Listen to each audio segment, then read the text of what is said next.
infrastructure is crumbling this evening as the Nintenbyte podcast continues its unprecedented rise. In cities across the globe, fans are rioting. The Pentagon has issued a statement describing the Nintenbyte podcast network as a pixel-based prophecy. Some say the rise was foretold, others say it's just a really good podcast. We're talking twisted nipples, milk, and a sock puppet who doesn't talk. It's dangerous to go alone. Watch this.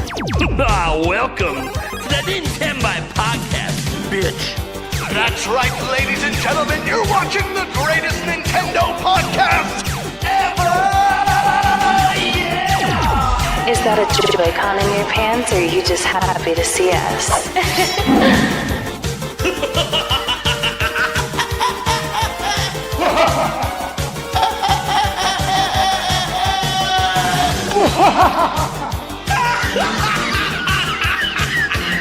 Shut up!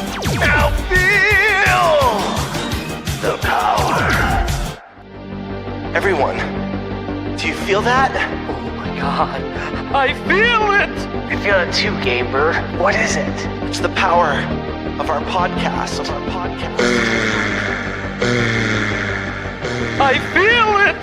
This is rad, Nintenbyte. So rad. Power.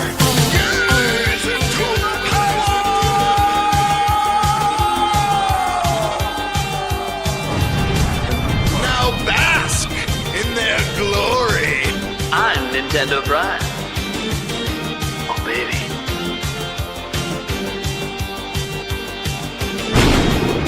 I'm Thunderstash.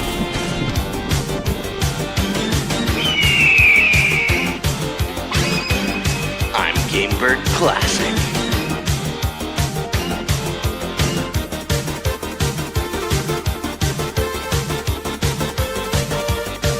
Nintenbyte rules.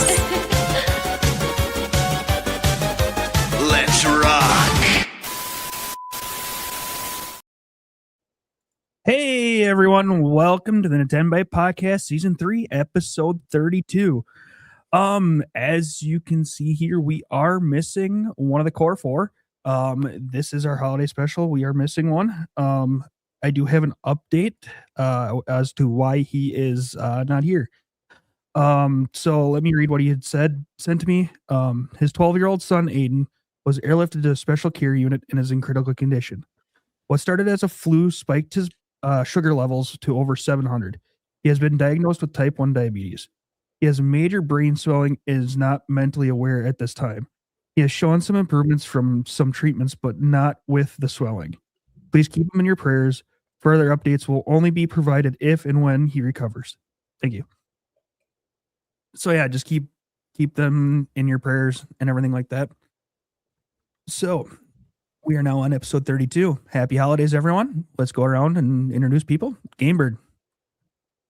Happy holidays, everyone. Merry Christmas. Happy New Year. Happy to be here.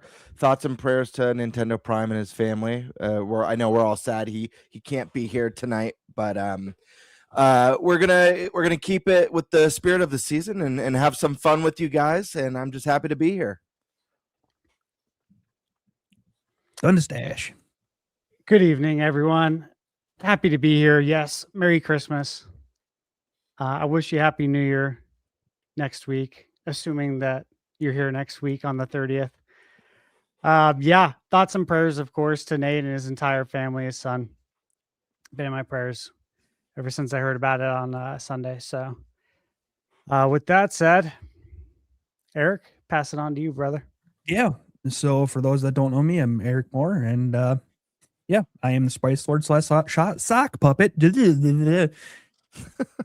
Spit it out. Yeah, right. I got lint in my mouth. All right. Well, I think we've all kind of decided that we're just going to skip over our normal topic roulette, and we'll just kind of jump into the topics. Stashman, do you want to go ahead and just lead the topics? Absolutely. Okay, guys. So as we know, or as we hope, and I'm sure a lot of people out there are hoping, right, that they get a Nintendo Switch 2 for Christmas. I'm sure we all have a lot of great memories, which we could probably talk about later, of Nintendo and Christmas, whether it's getting a new console, getting video games, a big flagship title, whatever it may be. So, with that said, since so many people will be getting a new Switch 2, we want to give our top 10 Switch 2 games that we recommend to new Switch 2 owners. That will be our first topic of the evening. And Gamer, do you want to kick us off? Yeah, I'm still working on my list a little bit, but let me kick it off, and then I can add to. I have a very busy Get a day few today, in there. guys. Do some. I did some overtime, so I've been kind of jumbling this list together. But I do have some picks to start off with. The first one I'm going to mention today is it's kind of cheating, because the topic is best Switch 2 games. If we're going to recommend some games to you guys are getting one under the tree. You need some stuff to pick out. What experiences that are only on Switch 2 should you get? I'm cheating with this first one because technically this is a game that exists on the Switch 1. However, it has been my favorite Switch 2 experience to date, and you can't play it in the same way that you can on Switch 1. And that, ladies and gentlemen, is Metroid Prime 4. This is a game that runs beautiful 4K 60. You've got your 120 frames mode, and you got mouse mode. You literally have all the ways to play, all the best ways to play. The game's beautiful, gorgeous. It's Metroid Prime through and through, and the game just rocks. It has great bosses. It's been a kind of a divisive entry in the series, but I think ultimately, if you've ever played any game from the Prime series and enjoyed it, you're gonna enjoy this game. So that's what I'm leading off with. My next one, probably my number 2, is Donkey Kong Bonanza. Obviously nominated for Game of the Year this year. They brought Donkey Kong back to 3D. They reinvented the wheel with this one, giving you full control of DK in a 3D open world, destructible environments, puzzles, shrine-like activities, all that good stuff, with an ending that's so wonderfully sweet, and it makes me feel nostalgia and joy in the same way that I did when I reached the finale of Mario Odyssey. Just a really special game, incredible music too. So that one is a big one for me. Mario Kart World, guys. This game's fantastic. It was snubbed and robbed of best soundtrack nomination, and probably the game with the best soundtrack. Easy snub, but the game's just fantastic. And it's an unfinished game because we know there's going to be DLC. We know they're going to be adding brand new. It's not going to be Mario Kart World in 8 years. It's going to be Mario Kart Worlds. And we're probably going to get that DK land, and we'll probably see Hyrule and really cool original worlds and tracks by the end of this game, by its completion. But this is a game that's also, since its launch, has come out with multiple patches, just better refining and enhancing the experience. This is a great one. If you have friends that you like to game with, if you have a big family, I couldn't recommend this one enough. Just a great game. Age of Imprisonment. This is probably my second favorite game on Switch 2 right now. Zelda's obviously my favorite series of all time. It's the best Zelda's ever looked. The combat's incredible. Great music, just a great time. And regardless of what your favorite Hyrule Warriors game is, I think as far as objectively the best entry they've done, I think this is objectively their best entry. I still have a soft spot for the OG one that kind of is a love letter to the whole series, but Age of Imprisonment is phenomenal, and just a lot of fun.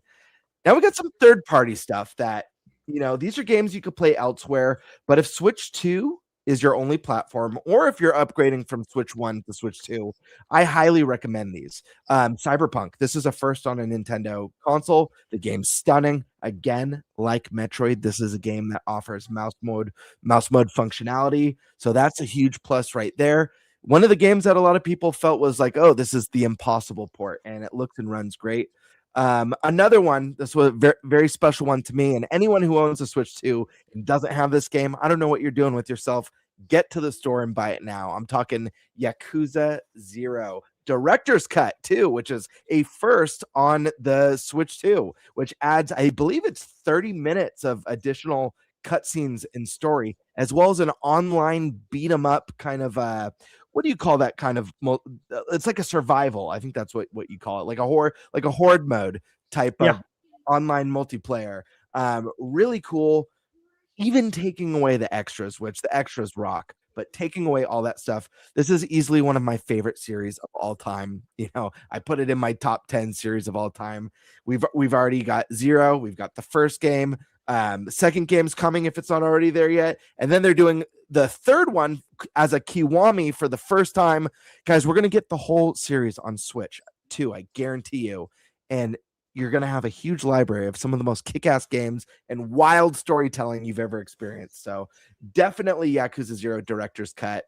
Next one on the list, this one that is one that I haven't currently played, but I think this might be more of the impossible port than Cyberpunk, and that's Assassin's Creed Shadows. This game is a technical showcase, and the port's incredibly well done and has had its praises sung for Switch 2. So that's one that I definitely highly recommend. That's 7 of my 10 picks. I need to brainstorm a little bit on the 3 because I'm late to this. Oh, snap. Someone's got the eggnog. This is the special candy cane one that I told you guys I had to be very disciplined to not open this. Oh my god. Yeah. That looks bomb. Yes, I am excited. I kind of completely forgot about the eggnog. Yep. With everything that was going on. So yep. Blame you.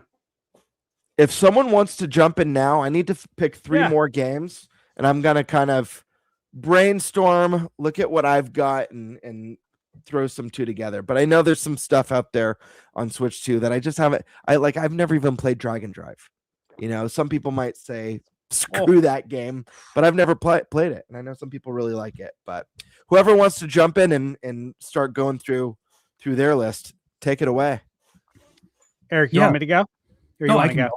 I can go quick. I only have like 3 or 4 games because I don't play a whole lot. So, no particular order. Mario Kart World, I got it right away in the Switch 2 bundle. That was the first game I played on Switch 2. It was definitely fun. Going through each individual level, trying to beat 3-star everything, including the knockout tours. Those are fun. I haven't really tried it much since they've fully updated it. Well, I guess quote unquote fully updated. The newest update, I haven't played it yet. But yeah, no, it's kind of been sitting back burner since then, but it was fun when I played it. Donkey Kong Bonanza, definitely I'm about halfway through that. I've been having a lot of fun with it. Yeah. And it's just crazy how destructible the world is and the different the feel of kind of an old classic Rare game in a way. Totally. So if that's kind of your thing, I definitely highly recommend it. The game that has been taking up the most of my time right now is Age of Imprisonment. I'm trying to get all of the kind of specials unlocked where they learn all their things, the combos and stuff like that. All the combos and things like that. That's kind of what I'm working on right now. I think I'm in end of chapter 4, beginning of chapter 5, somewhere in that area. So getting there. But having a blast with it. Then again, I like Warriors games, so there is that. I'm trying to think if there's anything else that I've played really within Switch 2 exclusives. Just looking here. Age of Imprisonment. I'm pretty sure that's pretty much all I've. Kirby Air Riders. I played the demo at PAX. That was a hell of a lot of fun. So I definitely highly recommend. I never played the original, so it doesn't really matter if you played the original or not. It's still fun.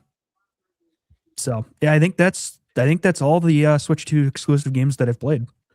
So that's the only ones I can really recommend. Okay. I like those. Those are all great picks. I can agree with that for sure. And just to let everyone know as well, our next topic after this is going to be our top 10 Switch 1 games that are better on Switch 2. Okay. And there might be a little overlap here and there with some of our picks, but these are the games that are for people to try out on Switch 2. Obviously, it's going to be a better experience. And hey, you might actually have these games already, and now they play better on Switch 2, and you don't have to go to the store and spend any money because you already have these games. So just a heads up, if you're given any suggestions in chat, keep in mind we might be holding some of those picks for the next topic. All right. So with that said, go ahead. Stash, I hate to be this guy.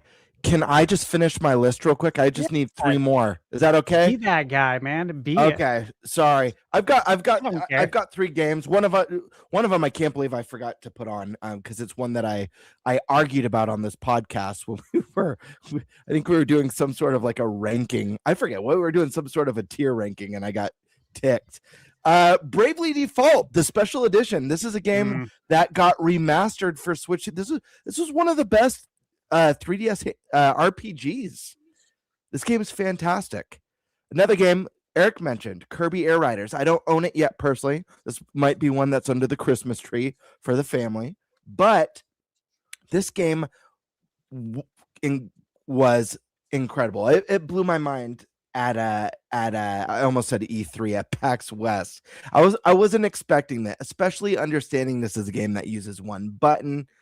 It felt like I had no history with the first game. I was already in love with Mario Kart World. I didn't really see a reason to have this one, at least this year. And my experience going hands-on really, really changed that. The game was very impressive. I couldn't believe the high-octane nature of it, how fast and explosive the game felt, as well as how complicated. For a game that doesn't let you drive off the edge and only uses one button, there is a skill level there.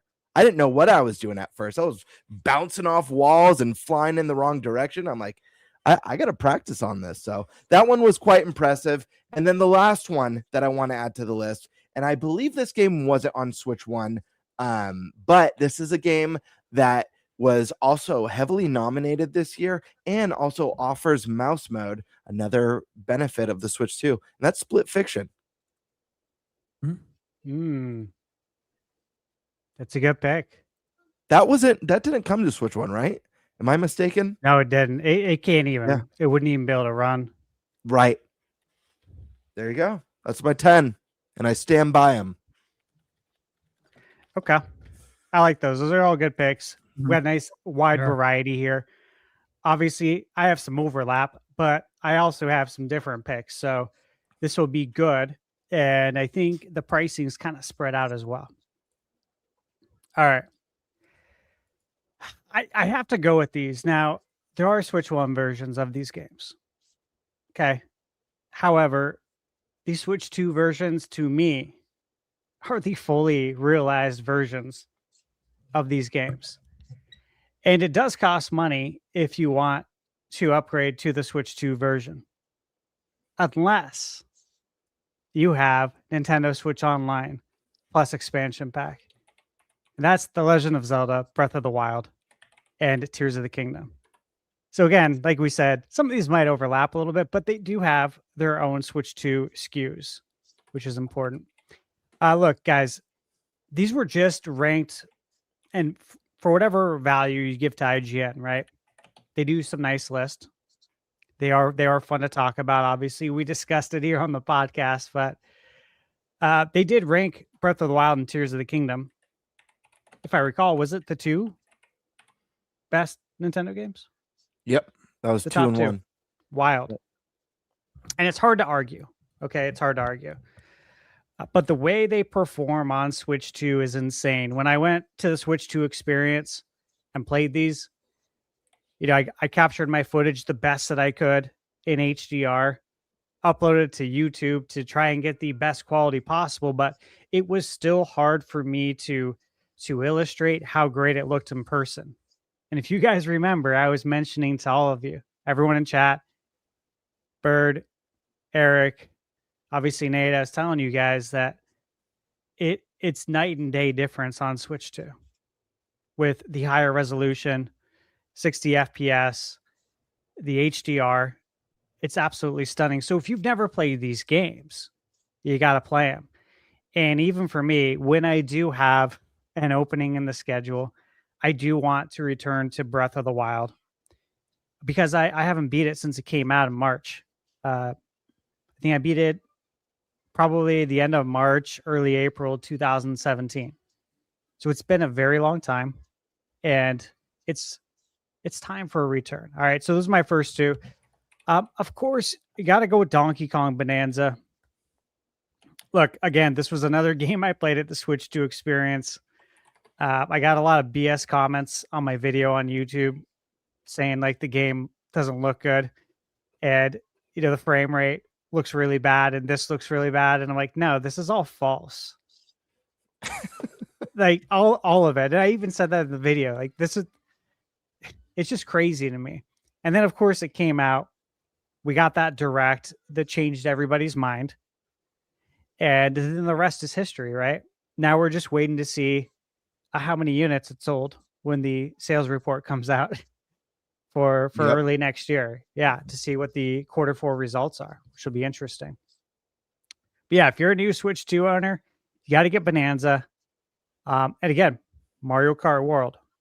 Look, there's been a lot of discourse with a lot of Nintendo games, other video games too on other consoles, right?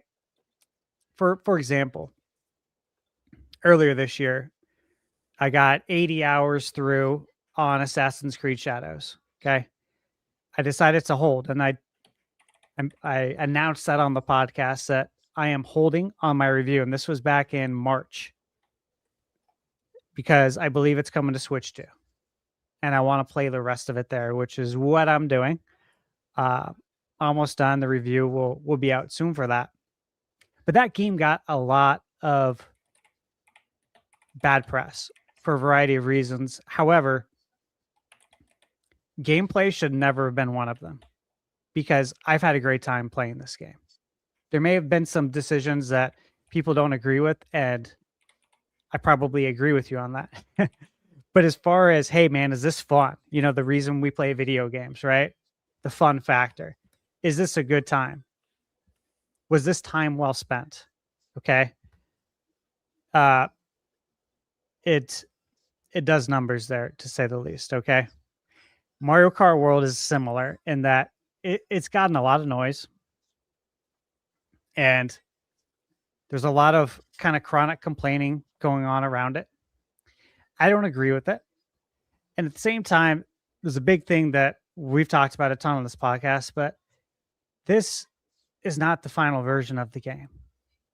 To try and compare base Mario Kart World to Mario Kart 8 Deluxe with 96 tracks, it's illogical.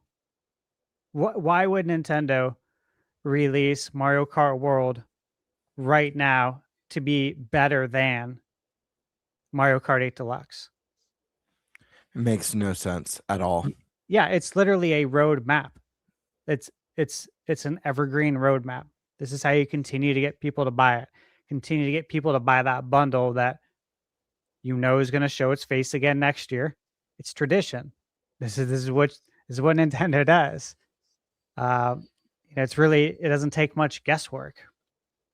So outside of that, though, I've had a great time with Mario Kart World for what it is. I've heard the complaints. I understand them, and I can see what you're saying. However, look, it's not that serious, man. It's just not that serious. It's just begun. It's like you said, people are comparing it to the end of the roadmap for Mario Kart 8 Deluxe. People aren't comparing it to how Mario Kart 8 launched on Wii U. They're not. And it would be the equivalent today if we get a brand new Smash Brothers. And I think the safest and smartest assumption is that there's going to be some sort of reimagining of the series. There's going to be a new take.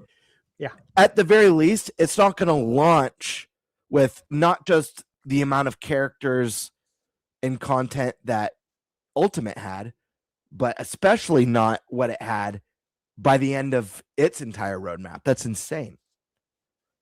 Yeah, There's going to exactly. be a roadmap. It's going to build out into a more dense experience with time. A good comparison that some of the numbers just came out. I think of earlier this week or maybe at the end of business last week. And that was about Gran Turismo 7 or 8. And they've never had this many players this late into the release.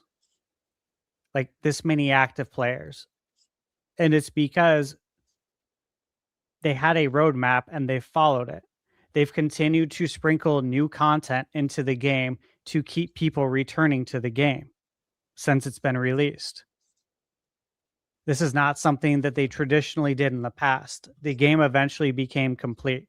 It's very similar to like a live service model, but for a racing game without all the gotcha stuff. I mean, sure, there's ways to spend real money in the game after you've bought it. Mm-hmm. A lot of games are doing that these days, but that's not it's not the model, so to speak. It's not the real game plan. Sure, they want you to spend more money, but the idea is to sprinkle out content throughout the entire term of the PlayStation 5 and give people a reason who bought the game or who bought PlayStation 4 3 or 4 years into the cycle, or PlayStation 5, I'm sorry, 3 or 4 years into the cycle to go out and buy Gran Turismo. Mm-hmm. Because it still feels like a new game. Because in a sense, it is a new game because they're still updating it constantly. That's what Mario Kart World will do. Okay, so I don't think any does anyone think this is not going to happen? That we're not going to get new racers and new tracks and new stuff? Does anyone think this is the final game? I mean, that would be a very shocking turn of events if this was it. Yeah, it would. That would be very shocking and would make no sense from Nintendo's standpoint, like at all. Yeah. Because those DLCs that they do for Mario Kart, not only are they fantastic and enhance the experience, and I mean, man, looking back at like the cost and stuff and how much you got, how one of the best DLCs ever, period. Each one.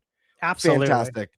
But also from a business standpoint, you're just leaving money on the table for no reason.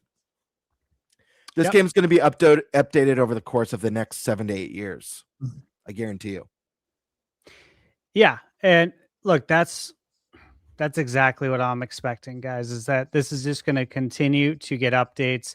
And look, mentioned it several times on the podcast. That is what I expect. We talked about this prior to the Switch 2 even being out. Like probably 9 to 12 months before it even released that this is the game plan. It's what makes sense. So this is fully what I expect. Also, guys, one of the best soundtracks ever. Oh, easily. Dude, like how many people said after they played it, where can I buy this? Or is this on Nintendo Music? Why is it not on Nintendo Music? Like, I would listen to this. You know what I mean? Like, this is something you would buy the album for. Sorry, random thought before I forget. We're talking about music. Has anyone been on the Nintendo Online app on not on the phone, on Switch 2? There's like the Nintendo Online app. There's Christmas music and a Christmas themed. Yes, dude. I know. And it's awesome. So what were you thinking? Because when I saw that, like Michaela looked up and she saw, the background all Christmassy and then the music, like when I was tabbing through, makes the little jingle. And she's like, how do you get this on like your Switch 2? Like, is this on the home screen? I'm like, no, it's not. I said, that's what we want though. This is what we've talked about on the podcast. I feel like they're teasing us, babe. Like they're setting the table. They're getting us thinking about it. They're planting the seed. What do you think though? You got to hope they're planting the seed. And it's like last week, we all talked about ways we thought that, NSO could be enhanced, but some of that even included just enhancing the Switch 2 experience, talking about trophies. Obviously, we all agree that shouldn't be behind a paywall, but this is one of those things. This is that Nintendo charm that we've all grown up with, that we all love. Yeah, it was weird. I was so excited when I pulled that page up, and I was like, I love this so much. Wasn't just the music; they themed the whole page. It's like looks like Christmas wrapping paper. Yeah, it's so good. Really cool. And it's like, man, you'd love to see this on the eShop at the very least. Yeah. Part of me would like, and give the option to turn it off on your home screen. But man, if you could turn on like seasonal jingles on your home screen, it's like you said last week, man. Sometimes maybe you stay in that menu a little bit longer, and that's what happened with me. Yeah, I went you to see shop what a the little new. bit longer.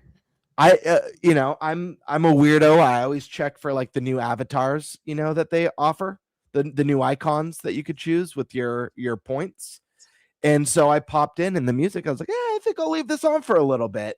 And yeah, I had to mention that when you're talking about music, because I was like, we were just talking about this sort of stuff last week. Yeah, like Michaela and I went to Walmart over the weekend to go pick up a couple Christmas gifts for my godson. And guys, we walk in and I don't notice the music when it's on at Walmart. I don't even know what they play. I don't know if they're playing 70s, 80s, 90s, modern stuff. I have no idea. And if it's modern, I don't know it. I don't know anything past really, truly the 90s. I'm like not exaggerating. So I wouldn't even know it. Right. However, we went in and there was no music playing. And all I heard is the big like forklift dollies. Yeah. Dude, it was like surround sound, but coming like everyone's like walking towards me with one, and I can hear it coming faster behind me. And I'm like telling Michaela, hey, we gotta move out of the way. Like it's coming for you. You know what I mean? And then it's coming from this way. And it just started like it was like radiating. And I'm just like, Yeah. oh my God, we need to get the F out of here. Let's hurry up and get this stuff, because like this is a really bad experience, like as far as shopping goes, but it made me think of the eShop, right? It's like, hey, if I go into the eShop and there's some nice music playing, like music as good as Mario Kart World, something like that, or like obviously the Wii music, I might stick around and spend some more money, right? I might shop for a little bit longer. But because that was so annoying, I didn't even go to the video game section to do, my quick walkthrough like I've been doing for the last 30 plus years, right? I didn't even do that because I'm like, I got to get out of here. This is really bad. So, little tangent there, but all right. Next one. I have two from this company. I'm going to hold on them for a second, only because Attack the Backlog jumped in with a $2 super chat in my chat. And look, I'll get it here. Give me 2 seconds. I had this Yeah. on my list. I had What's this up, on my list, ATB? brother. So Kronos, I'll just say now, yes, it's on my list. Absolutely. Love this game. I am working on my review on it. It's once again another game that I'm chipping away at. I have so many that I'm working on for review. So yeah, Kronos, guys, have you played this? I haven't. This one's on the gotta play list. Yes, you'll love it. I think especially you guys, you would really like it. In fact, I think I even jumped into a couple. If ATB is still in the chat, I think I jumped in while I was working into a couple of his Chrono streams because I know he was streaming it, and I think I was watching on and off while I was, chipping away at work. But the game looked really cool. Yeah, absolutely, it's awesome. Dead Space vibes, 80s, Stranger Things a little bit. It is very cool. It is a very cool game from what I've played so far. And then, of course, I did jump in to Attack the Backlogs chat and watch that. So, yeah, that I got two here from Ubisoft. I'm surprised you guys didn't mention Star Wars Outlaws or Assassin's Creed Shadows, only because these games are like... I mentioned Shadows. Okay, they're like the flagships for what a third party can do on Switch 2, along with, of course, another game that I gotta mention Cyberpunk. Yep. I mean, absolute banger on Switch too. But look, these are games again that Star Wars Outlaws had some controversy going into the game. And then it didn't help that during launch weekend, for like everybody who pre-ordered this game, there was a bug. And so like all the pre-order people got the game early access, like 3 or 4 days early. Mm-hmm. Then the day one patch comes out and you have to download it. Like you can't start your game without it. So people downloaded the patch and it erased their save. So that early access that they paid to get, so they could have spent 40 hours and then kissed it goodbye. Ooh. So so between some of the other stuff I won't even talk about going into the release, and then that happened too, it was obviously a compounding effect. Now time has passed. There's been a DLC. Things have been ironed out. Obviously we all got to play it at PAX at the Nintendo behind closed doors meeting. And look, this game just keeps getting better with each patch. And it doesn't have that stigma surrounding it anymore. And from what I've gathered, it's doing pretty damn good on Switch too.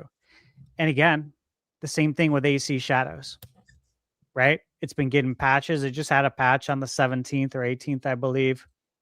I think they may have announced another one's already coming, but they're doing things to iron these games out. And as Switch 2 owners, we got these games after they kind of went through all that stuff on PS5 and Xbox Series. So when they ported it over, we kind of got the best version of what they worked on there, but for a Switch 2 version. So of course, I don't mean best version like best graphics and best frame rate, but the most bug-free, you could say, version. And so I think we made out pretty well there. Another one is Fast Fusion. Good pick. Yeah, dude, this game's so good. I had so much fun playing it because, well, like, first off, this game did a very good job taking advantage of the Switch 2 hardware. There's 120 frames, 4K. I think there's 4 or 5 graphic modes that you can choose from. And I like all of them except for the 30 frames.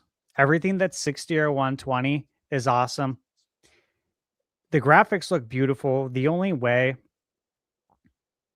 you're gonna see, like, I don't know, things that don't look great is if you pause the game. Like, it's so fast that you don't see this stuff. You know what I mean? Like some of the things that folks focus on, it's like I don't even see that when I'm playing. We're going 120 frames per second, man. We're not looking at that. Dude, we're just trying to stay on the track.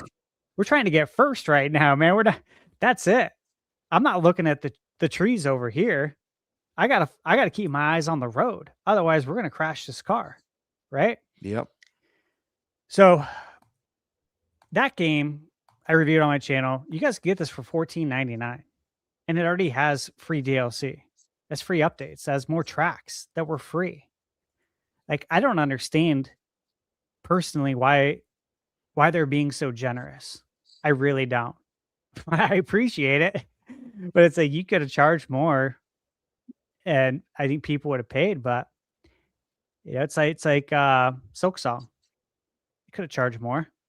But haven't they sold like 6 million copies? Mm-hmm. Yeah, they're set for life.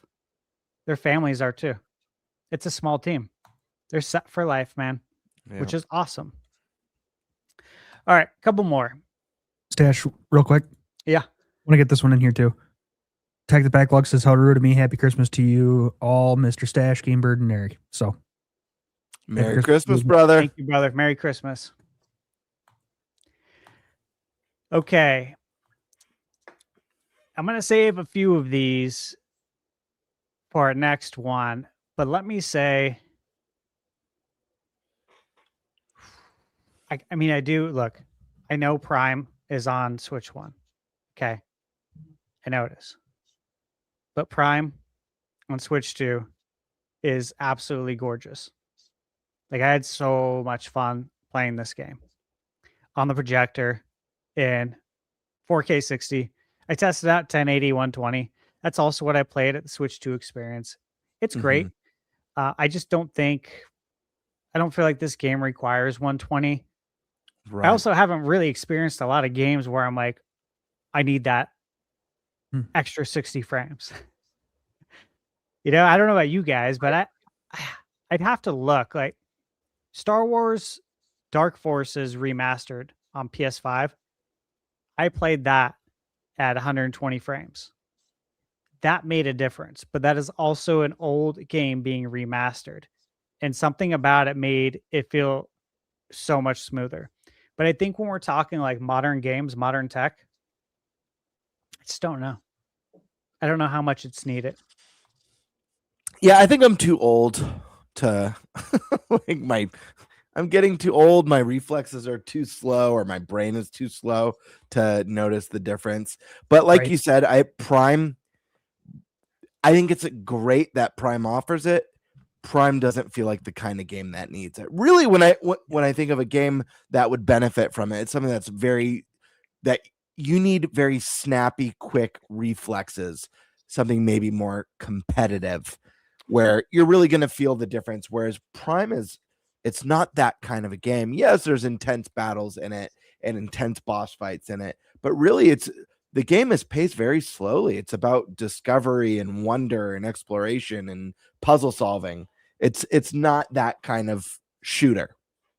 So yeah, completely agree, man. Yeah, it's not a competitive shooter. If there was like a online multiplayer, sure, I would play that at 120 because I'd want to make sure that I'm not at a disadvantage in any way, shape, or form, right? I think we would all probably want to do that. All right, so I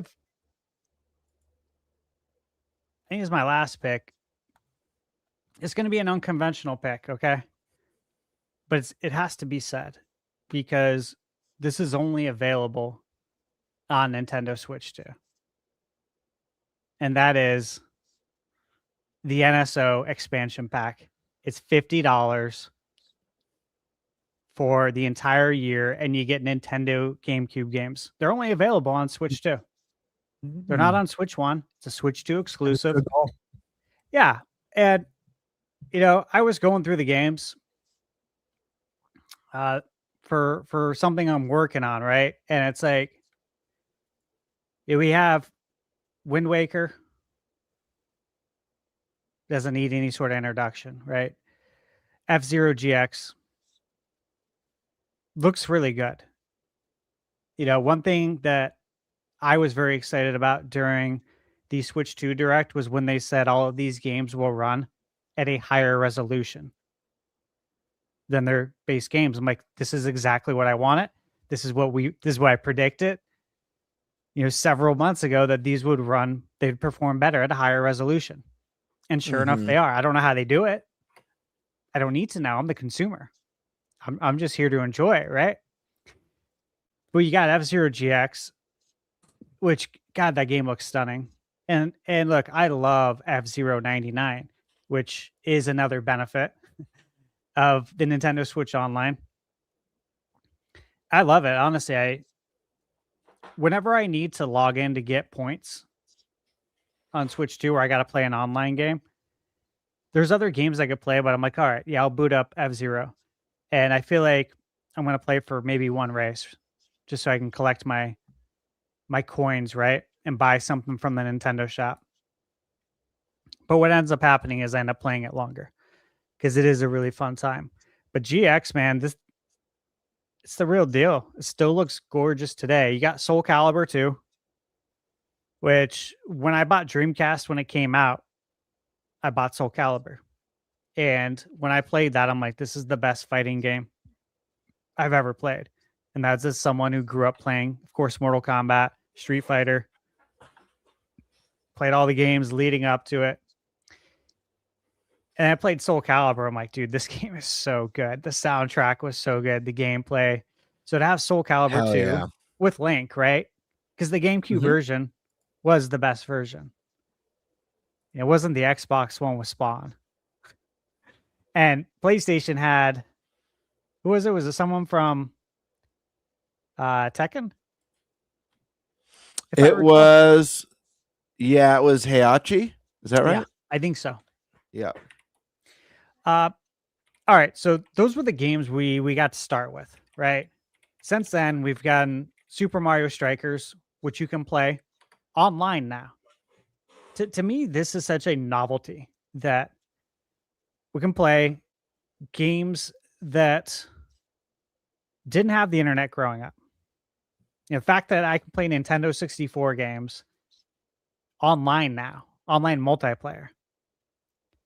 Like the internet was just coming out in 1996. Like 95 was like kind of when AOL was pretty much brand new, right? From what I remember. And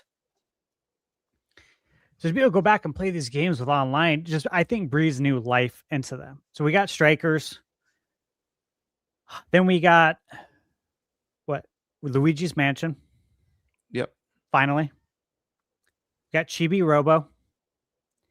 Great and game. again, that was a game that when it was being previewed back in the day, I knew it was going to be a great game, and I knew it was going to be severely underappreciated. And that one day, this is one of those games that people will look back on and be like, this was a good game if they ever played it. Thanks to the NSO GameCube, it's not a great risk now to re-release it. It's only a benefit to people, right? Because you're not going out to the store to buy this game. That would be the risk.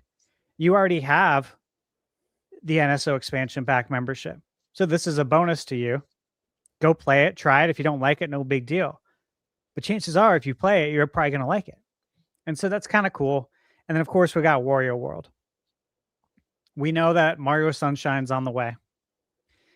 Pokemon Coliseum, Pokemon XD, Gale of Darkness, and then Fire Emblem Path of Radiance. Those are the ones that were previewed. But guys, I mean, we know there's so much more coming. Wave Race Blue Storm with higher resolution. Can't wait. Cannot wait. So this is, I have to include this as a game for everyone to get, because you get more games out of it. Like if you spent 50 now, by the time 2026 rolls around, I mean, how many more games do you think we're going to have on GameCube NSO? I'd say, I don't know, probably 8 to 10 more games. Sure. That sounds about right. Yeah. Yeah. So it's the gift that keeps giving.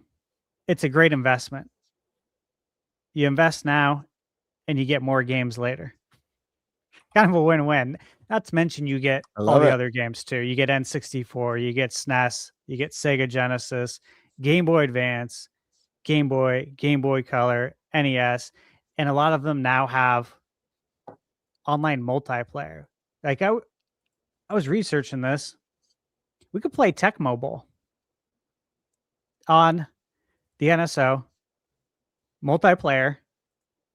So with online, which again is nuts to play an NES game online, and you can play it with Game Chat. This is pretty cool, dude. Because that was such a great couch co-op experience growing up, was playing Tecmo Bowl. And it's one of those games that even if you don't like football, you can pick it up and play, just like NBA Jam. Even if you don't like basketball, you can pick up, play, and enjoy Jam. Tecmo Bowl is the same way. So I was thinking about it. I'm like, dude, we need to get down on some Tecmo Bowl. Because it's so easy. Turn the camera on. That would be fun. That would be fun. All right.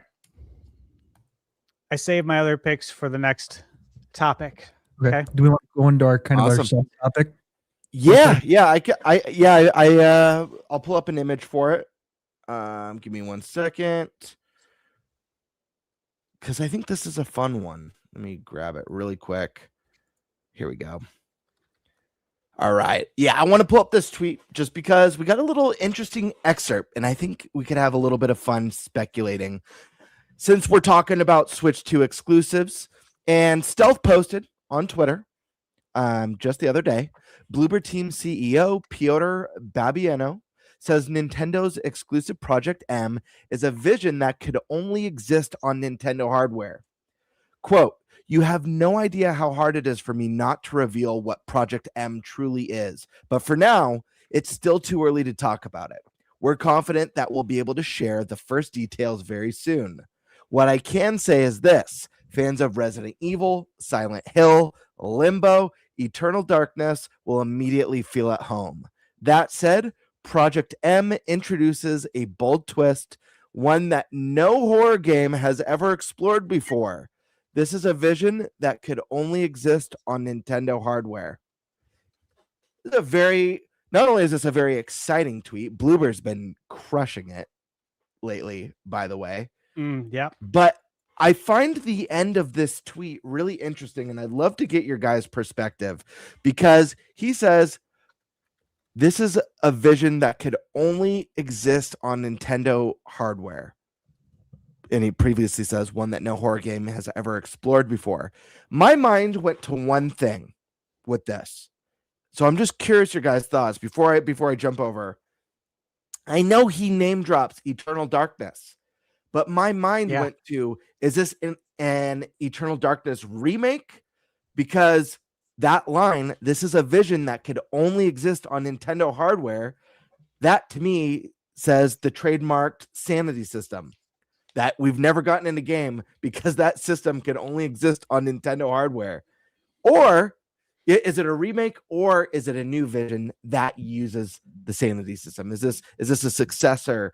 And I know we almost got one. There was that crowd-funded successor that ultimately didn't pan out. But what are your guys' thoughts when you see something like this or hear something like this? What kind of project do you think it could be? What do you think he means by no other horror game has explored this before, and this is a vision that can only exist on Nintendo hardware? My mind goes to, like I said, Eternal Darkness, but curious your guys' thoughts. Free for all, whoever wants to jump in. I'll just jump in real quick. The part that gets me is could only exist on Nintendo hardware. So what the hell does that mean? Does it mean that like there's going to be some sort of docking and undocking that you have to do, during the game or something like that? Because I mean, what else is there that would stand out? Go ahead. Yeah. That's why I was thinking maybe something to do with Eternal Darkness, because there's a mechanic in the game called the sanity system where your character actually starts going crazy, and it really adds to the immersion and vibe of that game in a way that makes it super unique. But that mechanic's been trademarked, so no other games used it before. It's just been locked away with an old GameCube game. So that's why I was thinking that. I was like, locked to like only exist on, that sounds like Eternal Darkness. But yeah, I mean, they could come up with some weird use of the hardware that we've never seen before. Yeah, because that's the part that sticks out to me the most is what do they mean by that? Because I mean, you look at the Xbox, you look at the PS5, those are just under desks, or under TV consoles. The big difference between them and the Switch 2 is that it's that you can dock and undock things. So is there some sort of mechanic that you got to be sitting next to your dock, which is going to be interesting, but you never know. It's interesting.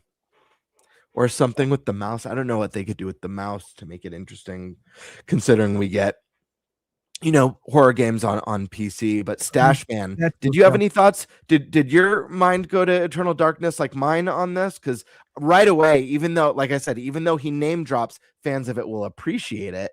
I don't think that rules out the possibility that it's adjacent or related. Yeah. Okay. So the first thing I thought was this would have to be something hardware specific to Nintendo Switch 2, like something you can only do here. When I saw them mention Eternal Darkness, I'm like, okay, well, it's not that, because they wouldn't name drop it Sure. because then it wouldn't be a surprise. And then they say that no horror game has ever explored it. So it's not the Sure. sanity system. Could it utilize things from the sanity system? Sure. Mhm. However, with the statement this bold, I feel like it wouldn't resemble it at all. Because if it did, Sure. everyone would be like, oh, this is just copying the sanity system. Sure. Right? That's how the internet Sure. would react. So I was like, okay, what on the Nintendo Switch 2 hardware could make this unique? What is unique, right? You think about things. PS5, they have a camera. It's not a camera. Obviously, the DualSense has the features that it does. Switch 2 has the HD Rumble 2. Similar. It's not that. So, what could it be that we're not thinking of? Is it something with the mouse Joy-Con? That is something that is exclusive to Switch 2. What if random thought that just came to my mind again?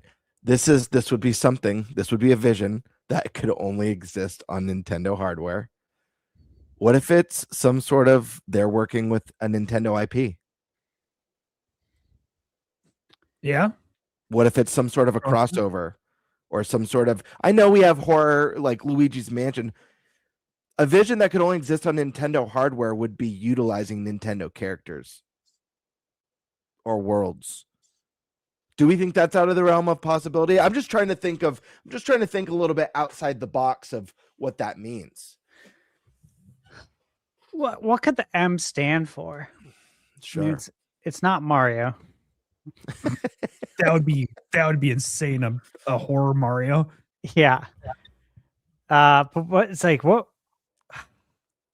IP? I mean, obviously I'd love to see Eternal Darkness, right? Like that's what I would love to see. I don't think it's that because he mentioned it. But what could even it a be? sequel though? Because Eternal Darkness I could rule out Could a be a remake. sequel. It's not a remake. But a sequel could introduce some sort of system that never existed. Well, if you think about it, yeah. What if like Bloober Team's done a very good job? Yep. They've done a really good job. Yeah. Done a really good job. Yeah. What if they approached Nintendo or Nintendo approached them because there was interest from one of the parties about Eternal Darkness? We are seeing more horror games on Switch 2 already, but on Nintendo consoles in general. Obviously, we had Emio, which is sort of, there's some elements to it, right? I mean, when we went over its ESRB rating, it's pretty dark. But that's what I got to ask. I think they see an opportunity on Nintendo to bring more horror games. Resident Evil's done well. So ATB is saying for us to check out the teaser. Eric, would you be able to pull that up for us? So ATB's he's in my chat right now. He's saying, dude, I'm editing a video on it now, and I think it's Nintendo IP. Check out the teaser, dude. I think it's got gameplay hints. If we could pull that up, that would be awesome. Project Done. Yeah, I see that. Sweet. Give me 2 seconds here. Hell yeah. Thank you, ATB. Appreciate the suggestion on that one. Thank you, ATB. Let's go grab that. But I love this sort of stuff. Like even when Nintendo was, and I know this isn't a Nintendo tease, this is from Bloober themselves, but when companies do these little things where they give you just enough of a morsel to get the juices flowing and all the weird thoughts, when Nintendo did its weird Emio kind of like PR stuff before we knew what it was, that shit was so cool. Yeah, they did a good job on that. I completely forgot about this teaser, by the way. Play the audio or not? I wouldn't. No. Yeah, Okay. let's just play the visuals. Am I full screen? I got to see what this looks like. Sorry. No, I'm not. Okay, I will put this full screen. Yeah, I'm excited to see this. I forgot about this.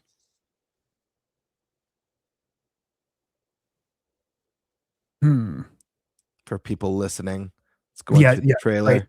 Right. Through the trailer. Yeah, right. Cue the crickets. The only other thing I could think of too would be using game chat too. Yeah. What in the heck? Random cube? Interesting. What the giant explosion? Okay. Changed into a different person? What the hell is going on here? If I could read Japanese, that'd be great. Interesting.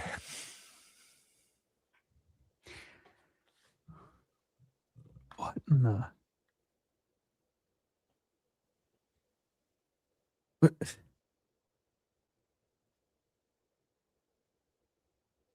Okay.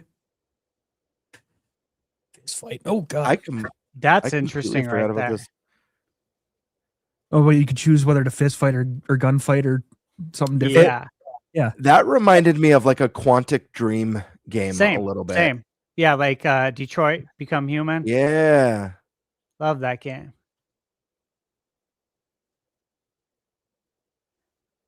Okay. Do you think this is actual gameplay where it goes? No, probably not. I think that's gameplay. Where it went split screen?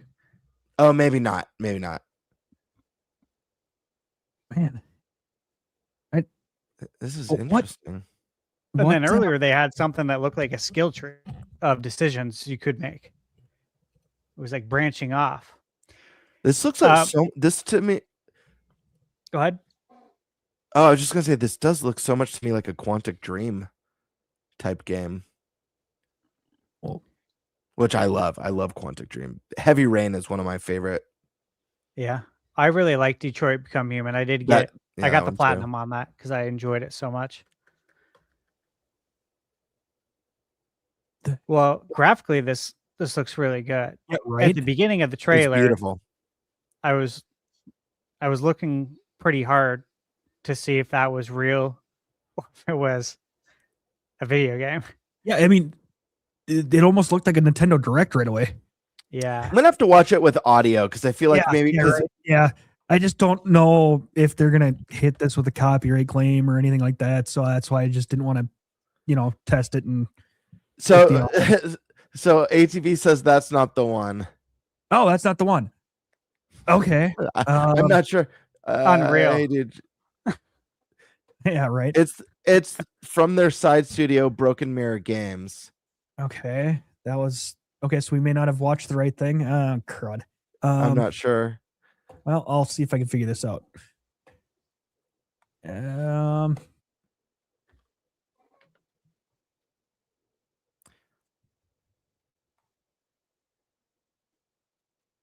Broken Mirror Games.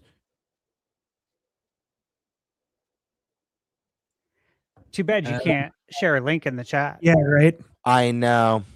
ATB, go ahead and shoot Nate a Discord message with the link, and I'll pull that up. Yeah, I wanna see the one he's talking about. Or send it to Stash or Gamebird. That actually might be easier. Yeah, send it to DM me with it if you want. So yeah, I want to check that out. Okay, so we'll take a look at that, I guess, when it comes up. In the meantime. Yeah. One more kind of that fits our kind of half, subtopic. Sorry. Yeah. He was yelling at you in my chat saying, "Yes, that's it. Scroll down." Oh, well, crap. We're all good. Yeah. So, Mistake says, "Merry Christmas. If you were only able to recommend one Switch 2 game you absolutely have to have from this year, regardless of first or third party, AAA or indie, what would it be?" Oof. First off, thank That's a you. tough one. Thank you, Thank Steak. Looks like Steak did the same thing as well on his channel too. I'm guessing. Thank you, brother. Appreciate you always. Oops. Oh, one game. I mean, That's really hard. it's what if we can say get the Switch 2 bundled with Mario Kart and then buy Donkey Kong Bonanza. Yes. I like that That's idea. what I would say, because then you're covering some bases here, right? You got your major replay value. DK Bonanza also has a lot of replay value after you beat it. There's more things to do. You can 100% it. There's DLC now. I would say get the Mario Kart bundle and buy DK Bonanza. Final answer. That's a good one. Yeah, because look, dude, it's an exclusive. If you could get more, I'd say other games, right? Like Prime. Definitely say get Prime. But yeah, DK Bonanza is where it's at. Okay. Yeah, I would agree. I would definitely agree. I'd say DK Bonanza, or man, I think it really depends. I think DK Bonanza is a really safe one. If you live alone, I don't know that I'd say Mario Kart's the one. If you have a significant other, or you live with your family, or have siblings, or you have friends over all the time, Mario Kart is an easy pick. Guys, I got to be that guy who says, if I could, part of it, I just really want to promote this series, but I really think there's something in this game for everyone, and that's Yakuza 0. It's a beat 'em up that is heavily story driven, hundreds of mini games, so much fun, epic boss fights. You get the director's cut with an online multiplayer component. Guys, play some Yakuza. We got to grow this series. It's exploded with the most recent entry, but spread the word. Okay. I'm gonna just throw this one up here too, because Steak then coming over here. Tall show, we hit the streak. Hell yeah. Merry Christmas to everyone. Prayers to Prime family. And then I'm trying to remember, was it Charles, I believe, in chat sent us the trailer, so I have that. Give me just a second here to pull it up. I sent it to you too, just because I'm on one screen in Yeah. case for whatever reason, if the link doesn't work or it's the wrong one. Perfect. No, this one should be it. Perfect. So this one, no, okay, so now this is the correct one, I believe, because it's from in the Broken Mirror games. So, all right, yeah, this is way different already.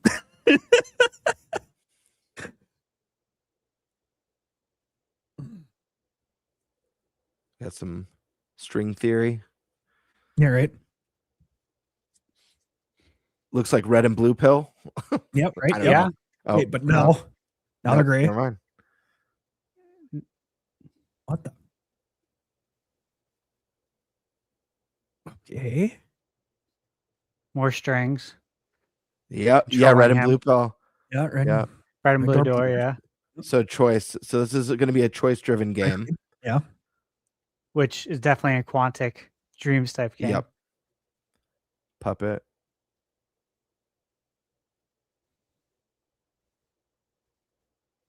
Interesting. Gino, Okay. baby. It's a Gino Oh. exclusive. Oh, a Gino crossover. Nate would hate it.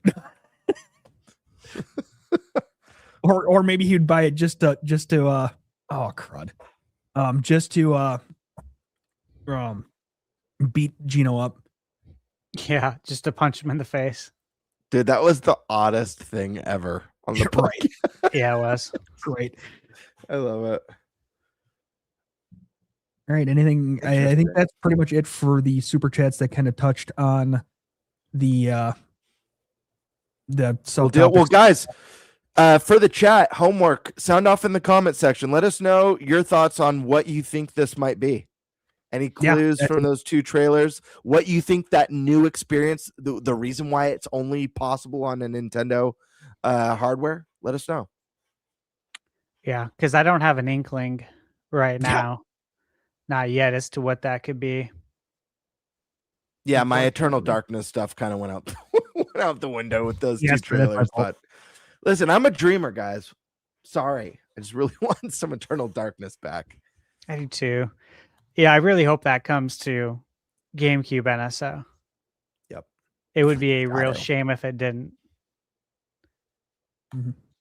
All right. Let's jump in the next topic then. Okay. Oh, yeah. Yep. So this will be our top 10 Switch 1 games that are better on Switch 2. Now, of course, there's a lot of benefit to this. If you're patient, you can wish list these games on the eShop, which is something I do. And I can be patient because I do have quite a backlog and I have a lot of games that I have to review right now. So I'll wish list them, and then as soon as they go on sale for something that is really good, then I pull the trigger, right? So these are great because they can range in price. And obviously with Christmas here, they just started a big sale, I think, yesterday. And I think I went from like 6 or 7 games on my wish list that were on sale to 24. I was like, oh, wow, what happened? You know? And of course, there was some that were some crazy good savings. So it's a great way to build your library. Yeah, great way to build your library up and, you know, play some games that are going to perform significantly better on your Nintendo Switch 2. So with that said, I don't know about you guys. I do a lot of my eShop shopping on the app now. I actually really love the app. I do too. I got to be honest. Yeah. I do it too. It's really nice. It is. I think this might be my favorite app that Nintendo's made so far. Yeah. I like it a lot.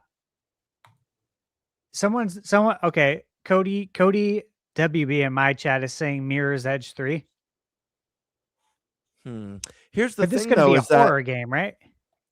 That's what I assumed. And the only possible on Nintendo hardware, I don't see the correlation with Mirror's Edge. I don't either. There was no parkour in the trailer. There wasn't the first one. I guess there was a little bit. Yeah. The wrong one, but all right. Who would like to kick us off then? I could jump in again.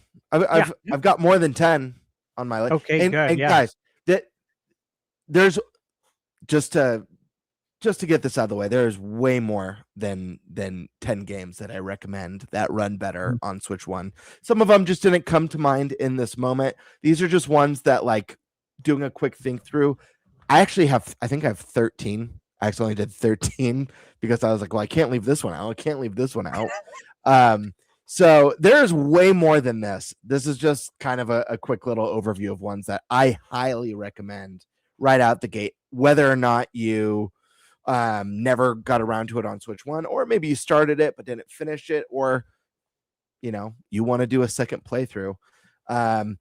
2 of these Stash mentions in his first list, but I got to mention them here because I think they're the pinnacle of great on Switch 1, amazing on Switch 2, and that's Tears of the Kingdom and Breath of the Wild.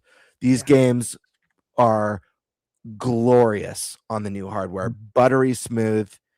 Any of that frame dips and stuttering is gone, and instead you have something that's more vibrant, silky smooth, and just an unbelievable experience. These, like Stash said, both of these games were rated the 2 best Nintendo games of all time, and there is no denying that the best place, period, to play these games is on Switch 2. Period. So I have to mention those. There's another Zelda game that I put on this list, though. This is a charming little Zelda experience that I love very much, but did stutter and struggle with some performance issues, and that's Link's Awakening remake. guys, this game runs fantastic on Switch 2. And if you guys are new to the Zelda series, if maybe you started with Breath of the Wild and Tears of the Kingdom and you've never played a top-down Zelda, Echoes of Wisdom is great, but Link's Awakening is actually one of my favorite Zelda games of all time. It's one of my favorite top-down Zeldas ever. It's just a really, really cool game that, similarly to Majora's Mask, kind of had a little bit of fun with the series. Like you got the Chomp Chomp from Mario in the game and a lot of quirky stuff like that in there. This is one you definitely should check out. Great bosses, wonderful diorama, toys to life type art style, and just a great time. Great music too. So highly recommend that one. Here's a 2-for-1.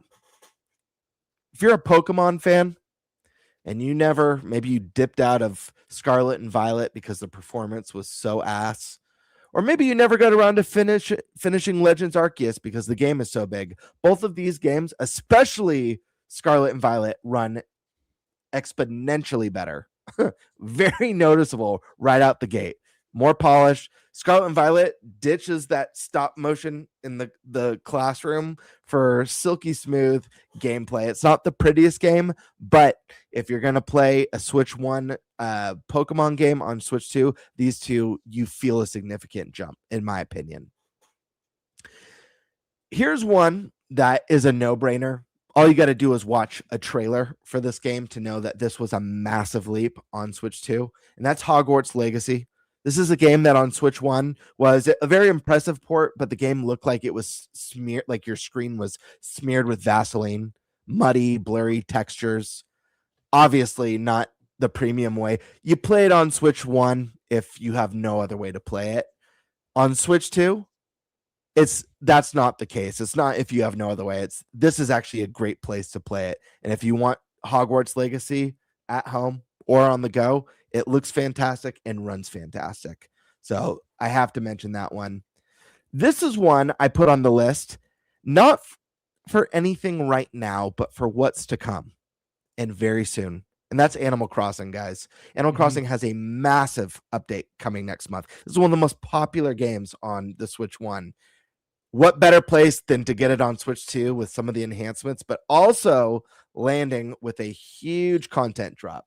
So I threw this one on here. In a similar fashion, I added Mario Wonder. This is another game. This is one of the best Switch 1 games, period. One of the best platformers on the system, and it's getting a nice update next year. So if you missed that one or you never finished it, this is a great game to pick up and play. It's got additional content coming, really good stuff. Now we're going to dive into some third-party stuff. This is just stuff that I just straight up recommend on Switch 2. Diablo 3. I'm a big Diablo fan. Diablo 3, it does run better. Key thing right here. If you play Diablo 3 with friends, if you have friends who play this game, we now have built-in voice chat on the Switch 2. So you can play with your friends. You can chat, do your dungeon runs. It's a much better experience on Switch 2. I highly it's such a great game. I think in a lot of ways Diablo 3 is actually better than Diablo 4. But a game that I can't recommend enough. 2 indie games I have to throw on here. Both of them nominees this year in multiple categories. That's Silk Song and Hades 2. These are 2 of the best indies this year. They're stunning, beautiful visuals, beautiful art style, incredible soundtracks, and they both run phenomenally, better than ever on Switch 2. You got the bigger screen when you're on the go. You got those beautiful deep blacks, beautiful colors, and 120 frames per second mode on Silk Song, which is glorious if you enjoy that sort of thing, but just a nice addition to have. I have one on here that's a very special game to me. This is a game that was snubbed in the nominations. It, in my opinion, was the second best RPG. The second best RPG last year, or this year, sorry. Trails in the Sky. First chapter.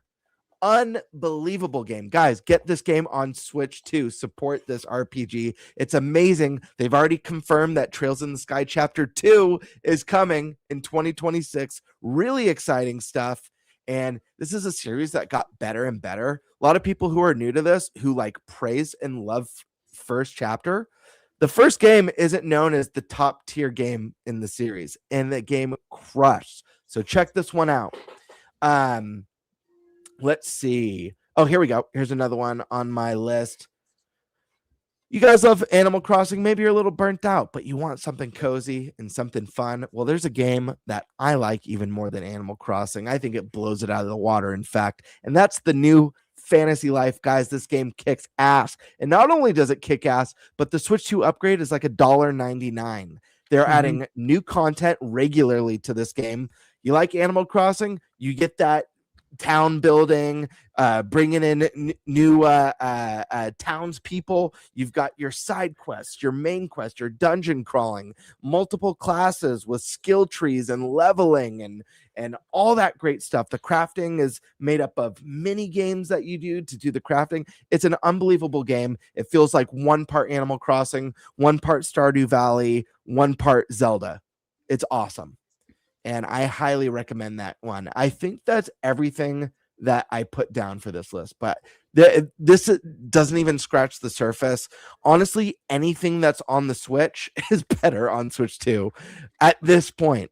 Even, we talk about, I think all of us added Age of Calamity to our best, Age of Imprisonment to our best Switch 2 experiences. Age of Calamity is a game that actually runs better. There's been no there's no Switch 2 version. It's just a game that runs and performs better on the Switch 2 because of the added power. So Switch 1 games, they kick ass. And guess what? They're only going to be getting better because we already know games like Xenoblade Chronicles X and Paper Mario Thousand Year Door have been data mined to have enhanced versions. So that's my list. Good list. No, Very comprehensive. I like it. Yeah. I can jump in here real quick. Yeah. I mean, the games that I've played are both, Breath of the Wild, Tears of the Kingdom. They run fantastic. Now I went back and replayed the final battle and Tears of the Kingdom. Oh my god, it's freaking awesome still. But even better now it's on Switch too. As for ones that I haven't played but have kind of read about a little bit, that I have but need to go back and still test them out, would be Kirby and the Forgotten Lands. They got that Switch 2 update. Yep. As well as Legend of Zelda Echoes of Wisdom. I know there's some few things in there that would chug along. So I need to go back and kind of see. Actually, I think I need to finish that game still. I don't think I've actually finished that game. So that'll be on my list of games to go back and see how they perform now on Switch 2 versus Switch 1. And then finally, one of my really fun games that I enjoyed on Switch 1, the Plucky Squire apparently runs quite a bit better on the Switch 2 versus Switch 1. So yeah, I might have to go back and try that one again just to kind of, replay a little bit of it because, man, it was a fun game. Yep. Good picks, man. Yeah. Really good picks. All right. Man, I got a lot here. I'll go through them quick. Okay. Let's see. Trials of Mana is a game I tested out. That's running at 60 FPS now. Before it was 30. I love the Mana games. Big fan. And you can get it usually at a good deal. Once again, this is one you can get on sale. The Mario Rabbids Kingdom Battle, of course. That's when I have to go back and play again. Here's one. So Resident Evil 5, 6, Revelations 1 and 2 all run at 60 FPS now on Switch 2. They didn't before. So they're 30 frames on Switch 1. Those are really good ones to get. And again, they go on sale all the time. I think I saw them for under $10 each. And I think I've seen Revelations for possibly $4.99, I think, which is insane for the amount of content you're getting for these games too. Darksiders 1 and 3. Darksiders 2. Oh my gosh, It's great still 30. picks. Yeah, thanks, man. They're running at 60 now. I have, I have a master kind of list that I've worked on. I've been super busy though, so I've been able to work on them as much. But when it first came out, Switch 2, I was working on a lot of these, and those are great pickups right there. The Yeah, Ninja I Gaiden forgot Master about that Collection. series. They were 30 That's frames great. before, or one of them was 30. The other ones, I think there was two of them that aimed for 60 but didn't hit it. But they're all 60 now. And again, once again, these go on sale all the time. You mentioned Pokemon Scarlet and Violet. Completely agree. I agree with Echoes of Wisdom, Link's Awakening, Mario Odyssey, of course. If you've never played Mario Odyssey, definitely play it. It's 100% worth it. And, runs beautifully now. Mario Galaxy 1 and 2. That's a big one for me because that is a Switch 1 game. And it's in 4K on Switch 2. And it looks absolutely beautiful. Here's another one. Neo, The World Ends With You. Excellent game. This is a game that, for people who've played it, they love it. And they sing its praises, right? It's running 60 FPS now on Switch 2 and has better loading time. I think Hogwarts Legacy is an obvious one, but I'll throw it out there. Because that's like a night and day difference for Hogwarts Legacy. Mm-hmm. Here's a game that I had reviewed. Gamebird, you reviewed it as well. It's Ruffy and the Riverside. Yeah, great pick. It runs at 60 FPS on Switch 2 now. And it's quite enjoyable. That really helps. I hope we get a Ruffy too. I want to see the return of. I love that copy paste swap mechanic so much. I hope we get to revisit those characters in that world again. Me too, man. It was a lot of fun. Hopefully, a lot of people pre-ordered it through limited run, and they can take that money and put it into developing the next game, working on the next thing. Here's a game that I just reviewed, and I loved this game on Switch 1, but I was compelled to review it on Switch 2 because of the amount of DLC that it's got since I reviewed it, and because it's 4K 60 FPS now, and on Switch 1 it was 720p. It was quite the glow up, right? Mm-hmm. And on Switch 1 it didn't hit 60. It aimed for it, but it did have frame drops. However, the frame drops weren't a big deal, and I mentioned that in my review originally. But that's Teenage Mutant Ninja Turtles Splintered Fate Switch 2 edition. Excellent. The upgrade price is, I think, $2.49. Just like Fantasy Life, it's one of those really generous upgrades that are super inexpensive. Yes, I see those turtles, man. What kind of what figures are those? Are those NECAs? They're NECA. Yeah, they're from the Bebop and Rocksteady are obviously from the 80s cartoon, but these are the live action NECA turtles. They're so realistic. They're so awesome.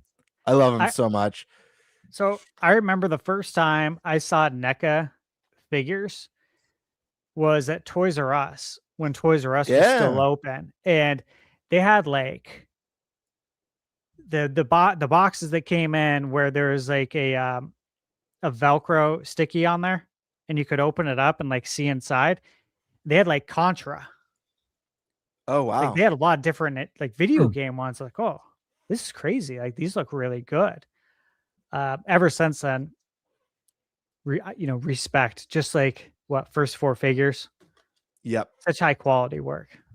Yeah, no, they do great figures. Unfortunately, NECA, I don't know if it's still a problem. When I got the turtle, like, dude, I was on the hunt. Scalpers, man, there's a huge scalping problem with even NECA figures. It's wild, especially with the turtle stuff. People would like, because like each figure, they are expensive figures. They're like 30 a piece, 35 a piece. But people would buy them up and then they resell on eBay for like 150 a Oh, piece. yeah. I Is what they believe it. do. It's wild, but yeah. Classic. Here's one. This is another one I'm working on for review. Red Dead Redemption 2. Hell yeah. Or I'm sorry, Red Dead Redemption Switch 2. Not part 2. Part 2 is not out yet, but we know it's coming. We know it's coming. But yeah, Red Dead Redemption on Switch 2. I love this game. Yeah, I beat it back in the day. Beat it on my 360 before I got the old red ring of death. I had to put her down and bury the 360. But man, that game was special. I think Red Dead Redemption is my favorite Rockstar game of all time. The first one. I love it so much. I like it more than GTA. I do. I'm not controversial, I know, but I'm not a big GTA fan. I've liked one game in the series. Can you guess what one it is? Can anyone guess? Vice City? Yeah. Vice City. That's my favorite one too. Yeah. The soundtrack Vice City is so good. Dude, it's killer, man. In the setting of like Miami in the 80s with all the neon and yeah, it's like Miami Vice. Yeah, dude. I love Vice City so much, and I haven't cared for any GTA after that. It's just not my type of game. I understand the technical achievement and marvel of the series, but Red Dead Redemption, on the other hand, the first game, that game's so special to me. I love it. And what an ending. What a way to end that adventure. Wild. That was wild. Yeah. That was a very special experience. I don't want to say what happened, but that was something I remember in detail today. And I beat this the year it came out. So what was it? When did it come out? 2000. Oh man. 7, 8, 9, somewhere in that area. 7, 8, or 9, I think. Mm-hmm. But I remember the ending perfectly. Yeah. So yeah, that's a great one, guys. And again, you can pick up Red Dead on sale and then upgrade to the Switch 2 version. Final Fantasy Tactics. Got to give love to that. You can buy the Switch 1 version and upgrade, or you can buy the Switch 2 version. Up to you. Switch 2 version's a key card. Switch 1 version's not. Again, or you can just buy it digitally and just not even deal with any of it. But man, this game is so perfect for handheld play. I absolutely love it. You can spend an insane amount of hours playing these games.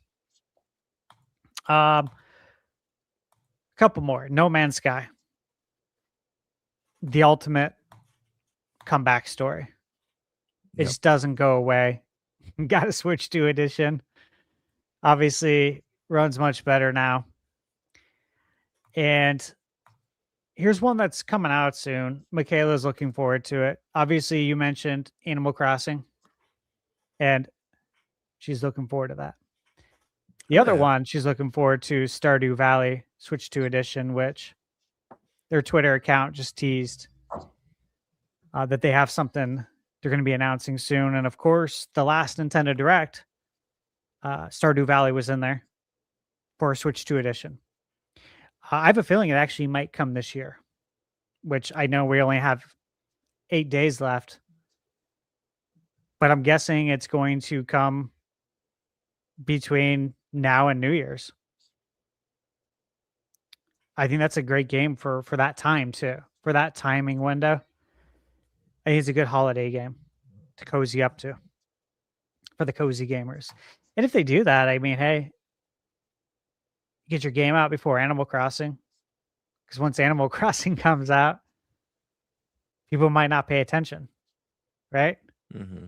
It would be wise for them to strike now if they can, as far as that's concerned. Because how often are you going to have something like Animal Crossing hit the calendar to where if you strategically make sure to dodge that bullet, you'll do okay. So hopefully they do that, because I want to see them do well. She loves that game. A lot of people love Stardew Valley. Oh yeah, game's huge. The only other one I'll say, guys, is like I download it, Divinity Original saying I download the upgrade. I already had the game. I haven't played it yet though, because like I do have games I'm working on that are under embargo, so like I have to do that. But I'm really hoping it's going to be good. And I do have Skyrim, but also I know the deal with Skyrim. I know it's getting a patch, but haven't played it yet. I have the upgrade already ready to go. Just haven't had time. And of course, Persona 3 Reload just got a performance patch. I think it was today or last night. 60 FPS docked mode. And the frame pacing has, from what I've heard, been fixed in handheld mode. So handheld's not 60, docked is 60, but the frame pacing has been ironed out in handheld. So, all good news. It's almost as if developers are learning how to develop games on Switch too, learning how to take advantage of it. So, things will improve over time. That's what happens with new consoles. We've all been around this block several times, several decades of this. We know what to expect. All right, you guys got anything else you want to add for this one? I mean, what more is there to say? If there's any games you wanted to pick up on Switch 1 that you didn't get around to, play them on your Switch 2, because why not? Yeah, there's I legit have been buying Switch 1 versions of the modern or the little HD 2D Dragon Quest games. I like the physical for those. Yeah. And they've got the upgrade path, and I don't know. So I'm buying new Switch 1 games just to play on my Switch 2. But you didn't buy Dragon Quest 1+2 on Switch 1, did you? I did. You know there's no upgrade path for that? Yes, there's no upgrade, I just but I wanna want make to sure. physical for it. Yes, no, I'm aware. Okay. 3 I was has like, the upgrade path, yeah. yep. Or 3 was the upgrade free? It was free, Yeah, wasn't free. it? Free Yeah. for 3. Yeah, which is very nice. All right. Well, yeah, that's the thing. There's so many, and I feel like as each day goes by, something else is getting announced for Switch 2 edition. And I think they're going to just keep hitting us strategically. Like, I think we're going to have more announced before the end of the year, after Christmas. Because why? That's when everyone gets their console. That's when they're tuning in. They're logging in. They're going into the eShop. Publishers are like, yeah, dude, let's get it. Let's release it on the 26th on Boxing Day. Or on the 27th, like when kids are out of school, kids are getting gift cards. Use that gift card to go buy games on the eShop, to go get eShop gift cards. Mhm. Perfect time to get your game front and center Switch 2 edition. So I think we're going to get more. All right, third topic.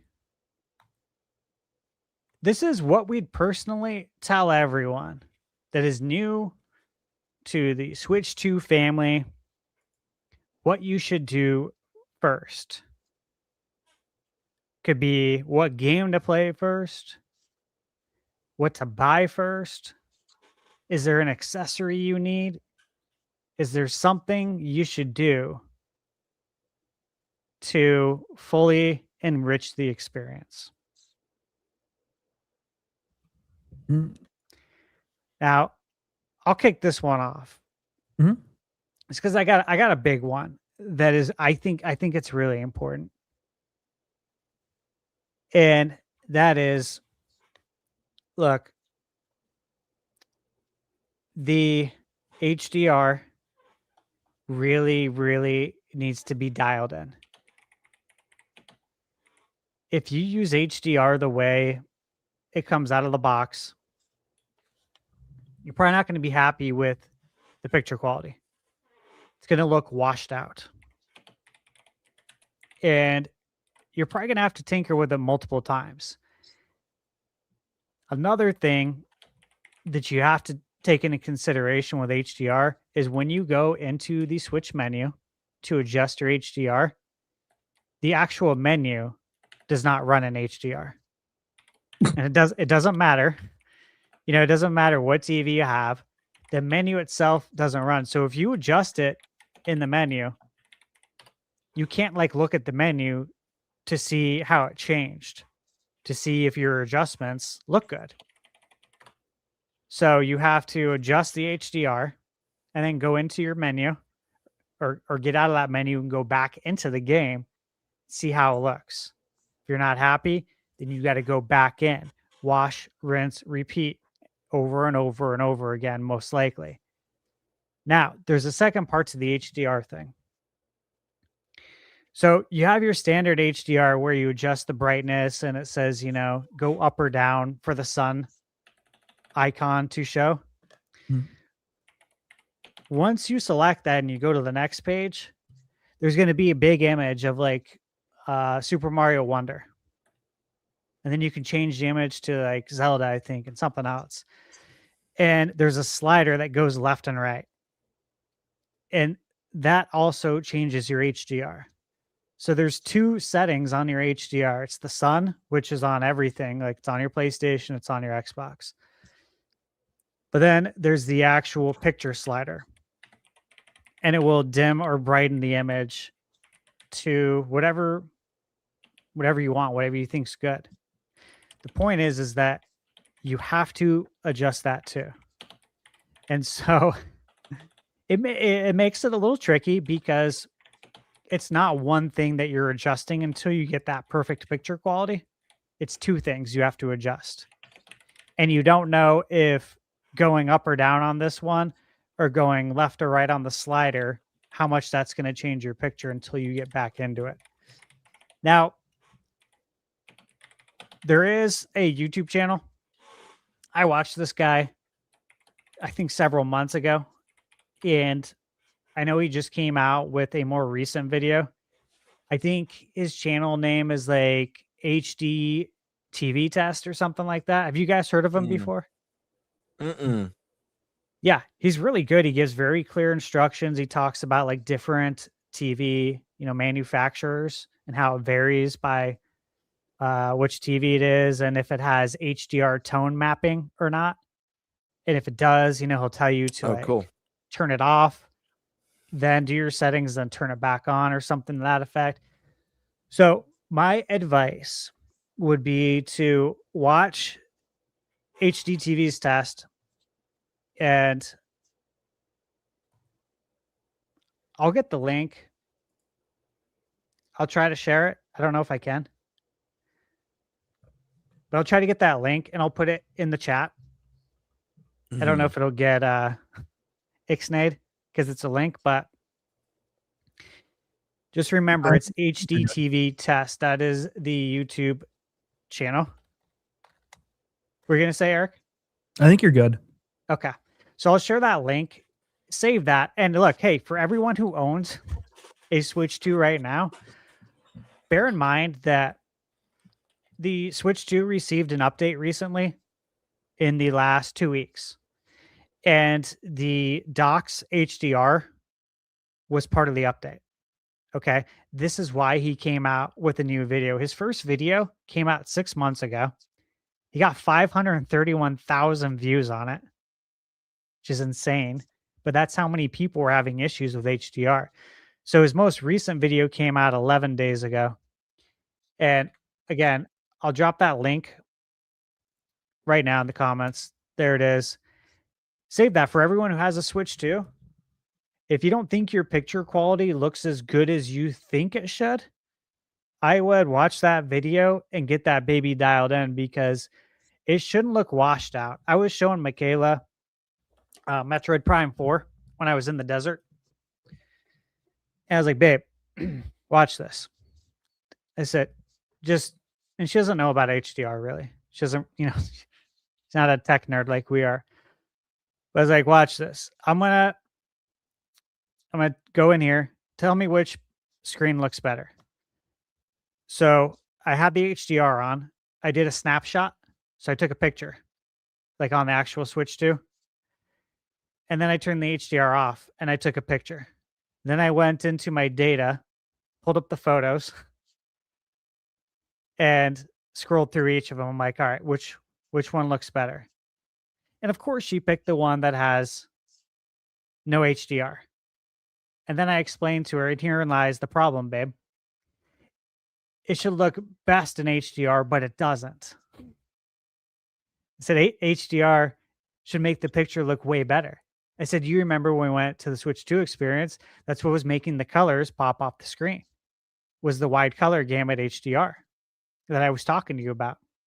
So the fact that it looks better without the HDR, well, that tells me I need to watch this video and adjust my HDR again, because I had it pretty well dialed in and now I don't.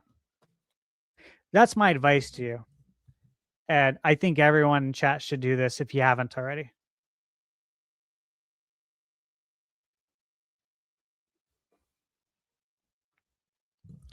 Bird, what's the word? What is your advice? Oh man, things to do first. I think about. Let me see. Let me look at the topic notes. Well, I don't know how to pick a first one because I think there's, well, I would say must-haves are obviously, if you don't just play casual, if it's not just for a device for kids, I think the brand new Switch 2 Pro controller is a must. It's an amazing controller. Like, you just need it. I will not play with Joy-Cons unless I'm in handheld mode. The Pro controller too is amazing. Improved HD rumble. The plastic they use is just a really nice feeling controller. It feels a lot more premium than the Switch 1 Pro controller, which was fine. But I think the Switch 2 Pro controller kind of shortens the gap between the premium feel of the Pro controller and the DualSense. You know, the DualSense felt just leagues ahead of the Pro one, but the Pro 2 bridges that gap quite a bit. So that's a must. Screen protector, you got to have day one. Protect your device. I recommend, I actually don't have one, but this is a huge recommendation because it's something that I need to remedy soon because I get really annoyed. But that's the battery packs. There's a number of companies that make great battery packs. I know both Stash and I think Nintendo Prime has covered some as well, but I know for sure Stash, you've covered multiple. Well, I made my great own Switch accessories. Yeah. Yeah. Do you have it visible to show off right now while I talk about it? No? If not, no worries. No, but if we can backtrack for a second. Yeah. I'll just show this real quick. So JSOX, I work with them. I think you guys know that. I do like a lot of accessory reviews for them. And this was really interesting. He's like, Steve, I got this. We have this screen protector we're testing. Okay. And he had sent me one like right when the Switch 2 launched. Okay. I put it on my Switch 2 and I put it on Michaela's. He sent one for her too. She still has that one. He sent me one that he said they were like literally working on in the lab and that it wouldn't be ready for sale yet on their website. But we want you to test it out. Let us know what you think. And then, you know, obviously we'll go from there. And he sent me out this like demo thing to show. And so. Oh, yeah. It's a little reflective, but I could kind of see it. Yeah, it is. And it's kind of like meant to be, but these are 4 different kinds of like screen protectors. Okay. He said the one they're working on is the same one that Apple uses on their MacBook Pro. Oh, wow. Like the same film that they put on it. So when he said that, I like really perked up, right? Like, oh, and yeah, I was like reading the email. I was telling Michaela because she was nearby. I'm like, hey, it's like this screen protector he's going to send me is the ones they use on the, you know, the MacBook Pros. I'm like, those look really good. Like those screens look very nice. And I was like, okay, that's definitely a reason to take the one off that I already have, because I'm of the belief that once you take off a screen protector, it's toast. It's Mhm. never going to go back on the same. Mm-mm. Like I'm not Yeah, going to do that. Yeah. So I'm thinking like, okay, well, if I'm going to take it off, the one I'm putting on has to be better. So when he said Yep. that, I'm like, okay, this should be better. This should be really good. I'll tell you this. Here's my Switch 2. And I can't I don't know how much you guys can probably see, but let me at least adjust my focus here. So you guys can maybe see this a little bit better. Oh, wrong direction. This screen protector is honestly like insane. I can't tell you, like, it's one of those things you have to like see in person, I think, similar Sure. to the gaming on a projector. Once Mhm. you see in person how good the picture looks, like, oh shoot, like that looks really good. This screen protector, I could actually easily recommend to anyone. And like I can't recommend stuff that I wouldn't buy. Awesome. Right. I'm sure you can't, none of us can, Yeah. but Mhm. dude, this is, I'm telling you, you guys should all get it. If you don't, Gamer, did you say you don't have one or you do? I have a screen protector, but I have a cheapo one that I got on Amazon because there was no way I was going to open up and start using my Switch 2 without a screen protector. You know what I mean? God This forbid arrived something like happened. 2 weeks after PAX. He was trying to get it to Oh, me wow. before PAX because I told him, I said, if you get it to me before PAX, I can show the guys. And, you know, obviously anyone we meet at PAX, but again, they're literally working on it up to the minute. So yeah, I'll have to send you guys some info on it. Oh, yeah. Mhm. All right, a couple other things. So we went over Pro Controller is a must. You know, I recommend at least 1, 2 if you do a lot of local multiplayer. I just highly recommend it. Screen protector, it's a no-brainer. Protect your console, guys. Take care of it. It's a beautiful screen on the Switch 2. You want to keep it nice. Then we got, you know, memory. These are all basic things, but they're things that, you know, sometimes in the excitement we forget to do. But who else is sick of trying to make a sacrifice every time you want to get a new game, especially if you buy digital? If you're a digital player, you know you'll fill up that Switch 2 memory fast. So definitely get a mini SD Express that's big enough in size. I would recommend at the very minimum to add a 256 to your console, but I definitely recommend going higher if you can afford it or find it for that matter, because they do fly off the shelves lately. And then I think I've got to add a luxury item. This was one I was planning on mentioning. This is not something that I don't think I technically recommend this, but let's just say you want the most out of your Switch 2 and you want to have the most premium hybrid experience ever.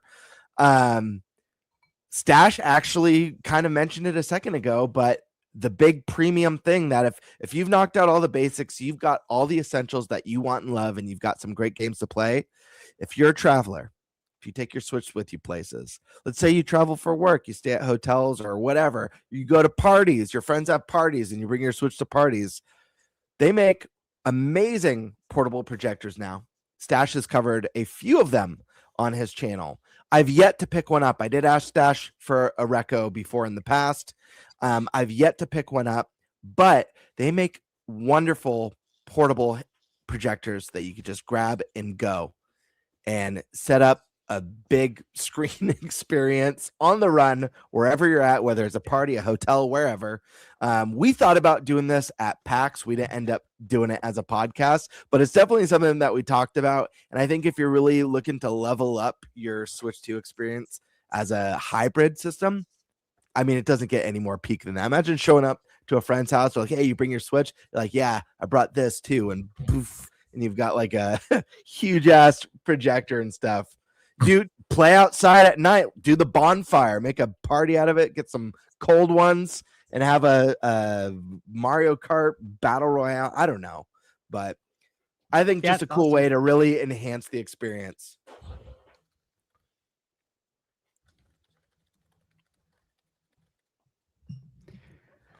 Yeah. What else we got? We got the Pro Controller. We got the micro SD Express, and remember, Yep. it has to be the Express card. Yep. Express. That's 100%. the only one that works. Make sure you get the right one. There's a lot of people. There's people who work in the game industry that have gotten the wrong one. Kind of funny games. You No remember? way. Did they really? What's his name? Did forget? Oh no. I forget his name, but yeah, he. Was it Snowbike Mike? It sounds like something he'd do. No, it No? does though. Doesn't it? Yes. I love Snowbike Mike so much mostly because he used to have hair like Kramer for a while, and he has like the most unusual takes. He gets like really excited for games that I'm like not excited for, but he reminds me of a Kramer. I don't know, his personality is just so interesting that I just really like the guy. Like I could totally chill with that guy and have a beer. It was Andy Cortez. Andy, that's funny. Yeah, and he found out like live. They're like, Mm-hmm. He's like, yeah, I got one. I got one for like, he's like, I got like a 1 terabyte for like $70. They're like, what? Like, how? He's like, I don't know. I was able to get it. It wasn't hard. And they're like, wait a minute. Which one did you get? Tell us what card you got. And they're like, you got the wrong one. Brutal. It was a very funny segment because I was like, when he said 70, I'm thinking, dude, got the wrong one. Oh my God. But yeah, so make sure you get the right one. Yeah, the Pro controller, the HDR settings. I don't know if there's really any other settings that. Oh, you know what? Actually, there is one more setting. Okay. This actually has to do with HDR. Mm. And when you go into your display screen, there's an option on HDR output. You have off for all software or for compatible software only. Toggle it to compatible software only. If you keep it for all software, it will force HDR on games that are not coded, they're not patched for HDR, and your picture will look very off. And, this is something I did right when I got my Switch 2. I have heard that from a lot of people because I've seen people post this on Twitter, and I'll look at the comments, and comments are like, oh my God, I've had this on the whole time. Like, now my picture is good. Now my picture looks way better. So hopefully everyone, if you haven't done that, do it. That should actually give you a nice boost if you do have that currently on. I've got another one that I forgot about. This is a setting I switched on day one, and I recommend anyone getting a new Switch doing it. This is just for preservation. There's a setting that you could turn on to only charge your battery up to 90%, not to 100%. It'll charge it to 90. I know it sounds like a silly setting, but the whole purpose of it is to extend the life of your console's battery. I don't know the particular name of the setting, but it's a 10% difference. It's negligible, especially if you end up getting a battery pack to use with your Switch. But, I'm the type of person I never get rid of. I don't trade in my consoles. I have all my consoles from my childhood, every handheld, every home console, saved them all. I still play on all of them. I only have one console that's ever shit out on me, ever. And it was a disaster. It's my least favorite Sony console of all time. Oh, and that's PS3? PlayStation 3. Yep. Yeah. I had PS3, many 360 issues era. with it. Yep. Issues. Brutal. I had multiple errors with my PS3. But eventually it literally just like died. So I have my dead one, and then I have another one that still works. But yeah, preserve your Switch 2s, guys. Put on that battery setting. It's a 10%. Yeah. It's negligible. Stop charging around 80 to 90%. That's the name. It's under the system settings. Yep, and mine stops charging at 87. I'm not sure if that's just like universal. Yep. Yeah, those are good ones. Again, like Bird, you mentioned that. Yeah, I've done a handful of videos on how to get more battery life, of course, out of your Switch 2. And one of them I did was like putting a magnetic ring on the back of my Switch 2. You can also get cases that have magnetic rings, so you don't put it on your actual Switch 2 if you don't want to. And then you get a power bank. You get a short USB-C cable that can do fast charging. And you put the magnetic ring onto, obviously, your power bank. You connect it. Boom, you're done. You get several more hours out of it. I did a review on a 10,000 milliamp one that only added a very small amount of weight. I tried to find one that didn't weigh a lot, because just because it doesn't bother me doesn't mean it's not going to bother other people, right, that play. So I wanted to get one that was lightweight, and I think that one did a really good job. So if you're interested, you can check my channel for it. If you don't want to connect it and you just want to get a power bank, or you're considering it, I'll just say that, like, I went to LA.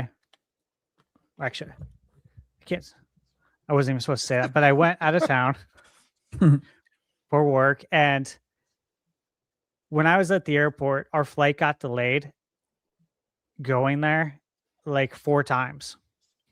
Of course, I don't care, because like I'm sitting there playing Metroid Prime. Mhm. Yeah, I don't care, because I'm a day early anyways for what I need to be there for. But I also don't care because I have a 25,000 milliamp, or actually I have 27,000 milliamp power bank. I can play all day and all night into the next day with one of those. Damn. So again, if like battery life, if you're really going to play that much handheld and you're not going to be near electricity, okay, remember that. You're probably going to be near electricity, but if you're not, if you're going to be out in the mountains, if you're going to be in a forest, if you're going to go sit in your tree house that has no electricity and play, then bring a power bank with you and you can do it all day and all night. You won't need a generator. Yeah. Well, you know, it's such a concern with that battery life, right? How do we fix it? I'm totally picturing an episode of like Doomsday Preppers, and it's Stash, and he's showing it. What do they call it? Like, it's called like a bug out bag or something like that. They call it. And Stash is opening up his bug out bag, and it's like his Switch with all the accessories and like different battery packs. He's like, I could get. He's like, I have one. Could get Obviously, 72 hours Michaela of has gaming one too. on this puppy. Yeah. It's your switch out bag. Yeah. All right. Yeah. We got anything else we want to add, guys? For me, get yourself a really good carrying case as well. Just because, I mean, I got one. It's the GameStop, just cheapo one. I was looking at other ones just because it doesn't have room for any sort of accessories really. So I can't put my charging cable in it or anything like that. So, I was looking at some different ones. And a one setting that I turned on, I don't know why, it's just because it's me. But if you're around a bunch of other people and you want to lock them out of your system, there is the passcode option to turn on. Yeah.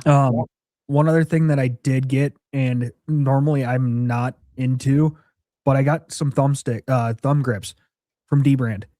Freaking, these things are the best thumb grips, because Nate got some, and I ended up buying some because he just had me try them, and these things are the best thumb grips I have ever tried in my life. I normally don't like thumb grips because they don't really do what they say. They don't really grip your thumbs. These ones actually feel really nice, and it feels like you get a nice solid traction on the joysticks. So yeah, that'd be something that I'd recommend if you do like thumb grips. Yeah. I don't use thumb grips, but I would try it. You know what I mean? Like, yeah. I know Nate mentioned like he had never used thumb grips, or He wasn't Right. really interested in it, and Yeah.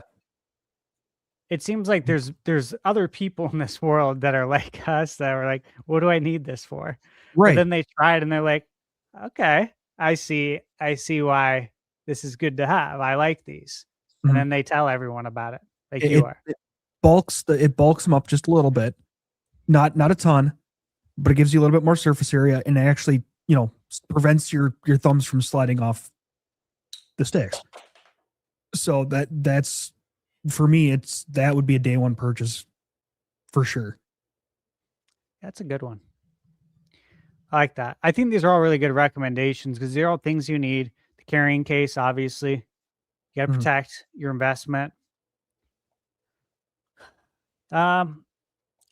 One other thing I'd say, I've said this before though, if you guys are going to buy digital games, if you know that's your game plan, uh, Costco, if you have a membership, Mm. go Mhm. buy your eShop codes from Costco. I buy them online. They send it to my email. I get it within 5 or 10 minutes. And it's always 10% off. So I can get $100 gift card for 90. But then probably a month or two ago, they were doing 20% off. Wow. Yeah. So it's like I know this is going to be spent over the course of the Switch 2. And obviously I do have to buy a little bit more because I'm reviewing games too, and I don't get them all sent to me. So obviously I buy some as well. And so I know the money's going to get spent, and I do play a lot of indie games that aren't going to ever get a physical release, or it's going to be way later and I need to review it now kind of thing. So to me, that's something you got to do because when you do that, you're getting at least 10% off on all of your digital games. And if you buy it at 20% off, then you're getting 20. And like I'll drop a couple hundred. The max you can do, I think, is 500. I know that's a lot, but also this is for my job. And so I spend 500 or I spend 400 to get $500 because it's 20% off. So that is a tip that I think everyone should take advantage of. If you don't have a Costco membership and you know someone who does, yeah, you might want to bother them for it. Might be a good idea still. Save some money. And they'll get points. Hey, there's your selling point. They'll get points on their Costco account, which means they'll get more money back at the end of their membership. So you're helping them. Help me, help you. Win-win situation. There you go. All right. You guys ready for this last topic then? Yeah. Yes. One quick shout out though. If you guys are worried about stick drift, the Switch 2, ladies and gentlemen, please grab yourself some stick fix. Yeah, I agree. It's essential at this point. Yeah, I've worked with them before, and it fixed the issues I was having. I didn't want to admit it. I didn't want to talk about it, but it took a lot out of me. But it got fixed, and they were cool about it, and they didn't tell anybody. Yeah, their packaging is very discreet. Yeah, it is. Too. So, yeah. But you guys all know now that I went through with them. So, yeah. Eric, you're Guess on. it doesn't matter. You're on the stick fix, right? Oh yeah. Wouldn't have it any other way. Zora Puck in chat said, "Oh no, are people having a stick drift issues already?" No, we're just joking. It's a joke. I actually am yet to hear one story of stick drift on Switch 2. I haven't heard it. I did hear that kind of fake story that went around like the first week of Switch 2 that people were already having stick drift. Obviously, it was a fake story because there's been zero on it since. Have you guys heard anything about that? I've heard nothing on that front. It might be that we're still not quite far enough in yet that it hasn't started. Maybe not, but I feel like we heard about it pretty they're reading quickly on polls. the Switch One, and I'm not saying it's not going to happen. It happened quicker on my Switch Joy-Cons than it did my PS5 DualSense controller, but God. I think with how many Switch 2s have already sold, roughly 15 million already, the fact that we've yet to hear a story, especially knowing that they didn't do Hall Effect sticks this time around, it at least tells me that they at least thought about it enough to address it and make it better. Somehow, Well, hey. somehow, was that? What I was say, what did I say at the Switch 2 experience? Yeah. When everyone asked me, and they're Yeah. like, "No, you're wrong. It's not Hall Effect." I'm like, "But it's different. Okay, Yeah. it's different. I can tell it's going to be fixed, and we're good so far." We're PS5, good so far. look, man. Earlier this year, Michaela and I, before we got super busy, we were working on Split Fiction. So playing 2 players, and we're both experiencing major stick drift, one controller way more than the other. I gotta tell you, that is the worst. That's one of the worst games ever to have stick drift in. I believe that. Yeah, because you're like trying to work together, right? And when you're trying to go somewhere and you're going the other way, like I swear my controller, I'm pointing it this way, but it's going that way. It's the worst. It's chaos, dude. Absolute chaos. I wouldn't wish stick drift on my worst enemy. Legit. Right. All right. The final topic then. I was just thinking about this, but we hadn't done this yet. We're 6 months in. That's Halfway. insane. Yeah. We're due for a doctor appointment. We're due for the dentist appointment. Mhm. This is 6 months, man. We got to check in. How are we feeling? Is your body still ready? Mhm. Is it more ready than it was before now that you've played around with it? Like, how are we feeling? I know we talk about 2026 and how we feel going into it, right? But how are we feeling about these 6 months so far? I don't know about you, but I'm feeling really good right now. No, listen, I think it's been a great 6 months.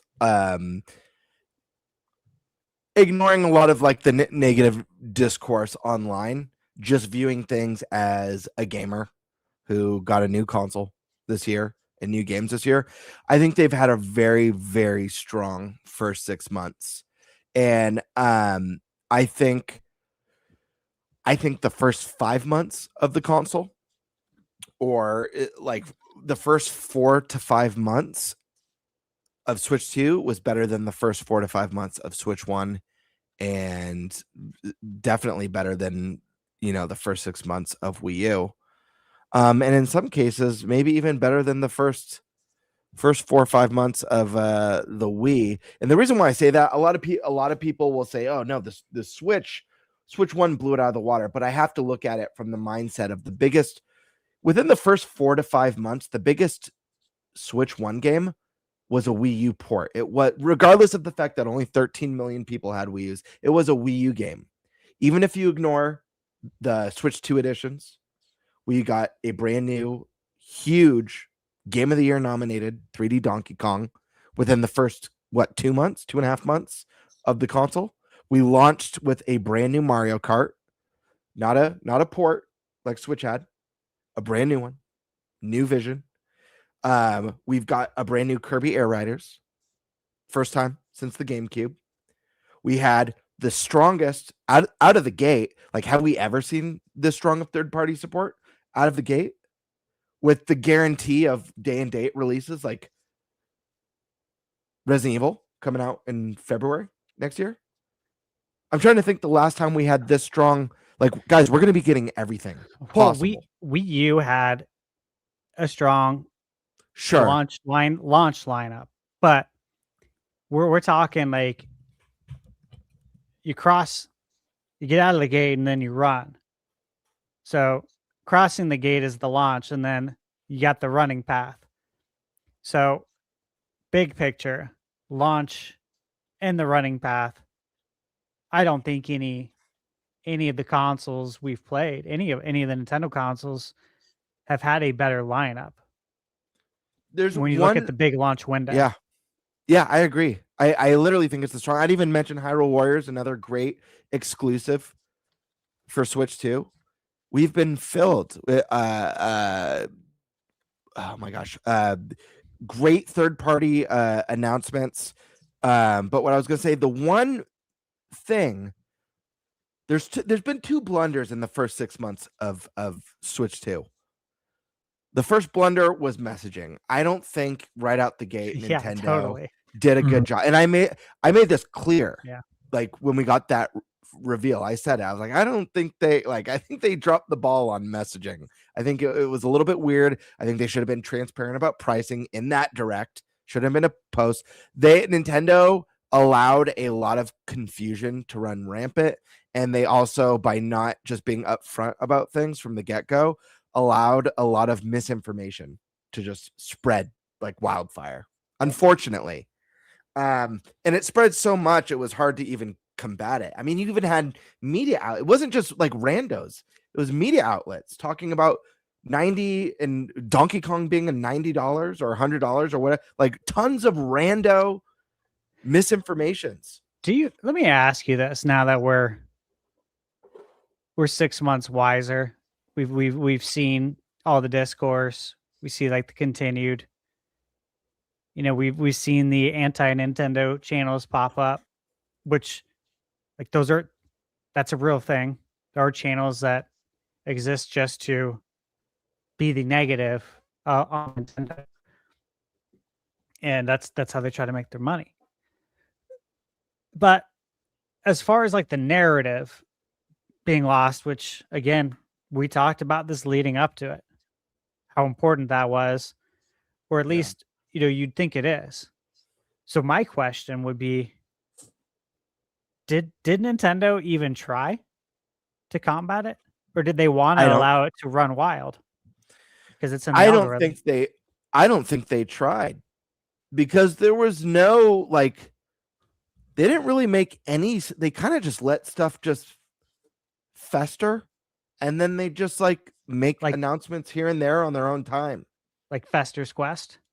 Like Fester's Quest. On the NES? Absolutely.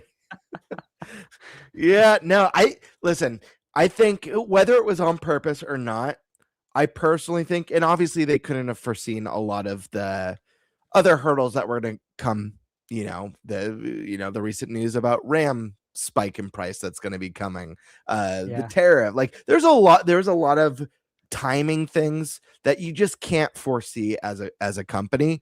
That being said, I do think they dropped the ball on just messaging and transparency right out of the gate. I think they could have positioned themselves to have a much more positive reception by just being a little bit more forthcoming. Well, like the direct, you remember when we're all like waiting? So what's the price? They didn't say price. And then we had to like search for it. Yeah. And we had to wait for it because it didn't immediately appear on the internet. Yep. And it was interesting. Messaging around the game key cards was terrible and confusing. It felt like it was like a month or two before people even fully understood what a game key card was. Like just weeks worth of YouTubers making videos explaining what key cards are. And the problem was confusion. There was channels who led their flock astray. Sure. Some channels, I think, lied to their flock on purpose, only to make a follow-up video to then get more views and get more revenue. Like there's a lot of channels that do that. They don't want to give you the right answer right away, because if I can give you the wrong answer and you'll watch, and then I can give you the right answer and you'll watch, why don't I just do that and make double? Yeah. I don't do that. You guys don't do that. But that's how a lot of them think. Then this is how a lot of them operate. You know, I they definitely don't do they that. waste your guys' time. I don't Yeah, want to you waste run people's time. run with it till told otherwise, basically. Yeah. But I mean, even confusion around like releases, with like, is this going to get a physical release? Like there was just a lot of confusion. So I give Nintendo a bad grade. I really feel like that first month of Switch 2, as far as like just like transparency and messaging and like the PR side of it, I think I give them like a D. You know, I give them a D or a D minus. Not good. Switch 2 though, I'm freaking loving it. I love the device. I love the Pro controller. I love all the games so far. Hardware, software side, if I could give one nitpicky complaint, it's that we didn't have a big blockbuster holiday title this year. For a lot of people, a lot of hardcore Prime fans like myself, Prime 4 is that holiday title that you've been waiting for. We've been waiting 8 years for the game. The really sad truth is that in the grand scheme of things, there's not many of us. We are a very, very proud and happy minority who adore this series. I don't think Kirby Air Riders, as awesome of a game as it is, I don't think that that's the big blockbuster to be like, I have to go grab one immediately. Mario Kart is obviously way bigger than Kirby Air Riders, and it's within the same genre. So I think there was a missed opportunity there. And hey, listen, it's not as simple as that. There's development cycles. Teams aren't going to put Nintendo's not going to put something out on the holiday that's not ready. And obviously, if there was something ready, it would have been there. If the big 3D Mario game was ready, or the next big Zelda was ready, or the next big Smash Brothers was ready, it would have been there. So I understand that. It's not a knock against Nintendo. I think that's just one thing that would have made this first 6 months, it would have elevated it and made it more exciting. But overall, I'm really happy, really happy. And I think it's the most fun I've had, the most enjoyment I've had. And just knowing that we're getting really cool third-party exclusives, games that like I know I'm going to want to play on my Switch. I'm a hardcore RPG fan. Yeah. I, without a shadow of a doubt, believe that the hybrid format is the best way to play JRPGs. They're long games. They sometimes have busy work if you're the type of player who likes to train. You know, you want to spend a few hours. A hard game like Dragon Quest, that's a little bit more challenging. You know, It's nice though to grind. Yeah, you want to grind. You want to put on the Nintenbyte podcast and grind out some levels on your couch or in your office or in bed. So, like, just knowing that we're just knowing that we're going to be getting so many kick-ass RPGs, and I know Elden Ring's coming, and I know Metaphor eventually is going to make its way. And not only are we did we get Persona 3 Reload, and we have Persona 5 already on the system, but we're going to be getting my favorite Persona 4 remake, or Reload, Rewind, I forget what they call it. Correct me in chat. But the Persona 4 remake we're getting on Switch 2, and guys, it's a guarantee we're going to be getting Persona 6. Like, that's just stupidity if it doesn't come to the platform, as well as all the other great ones that are yet to come. So, well, I don't know. I'm really happy. Final Fantasy 7 Yep. is right around the corner. Yep.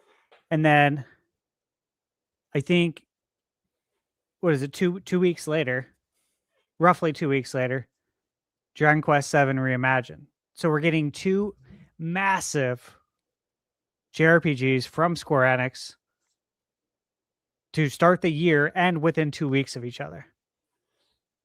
And look, I beat Final Fantasy VII Remake and Rebirth. I've mentioned it several times. I think between the two games, safely I've spent over 400 hours between the two on PS5.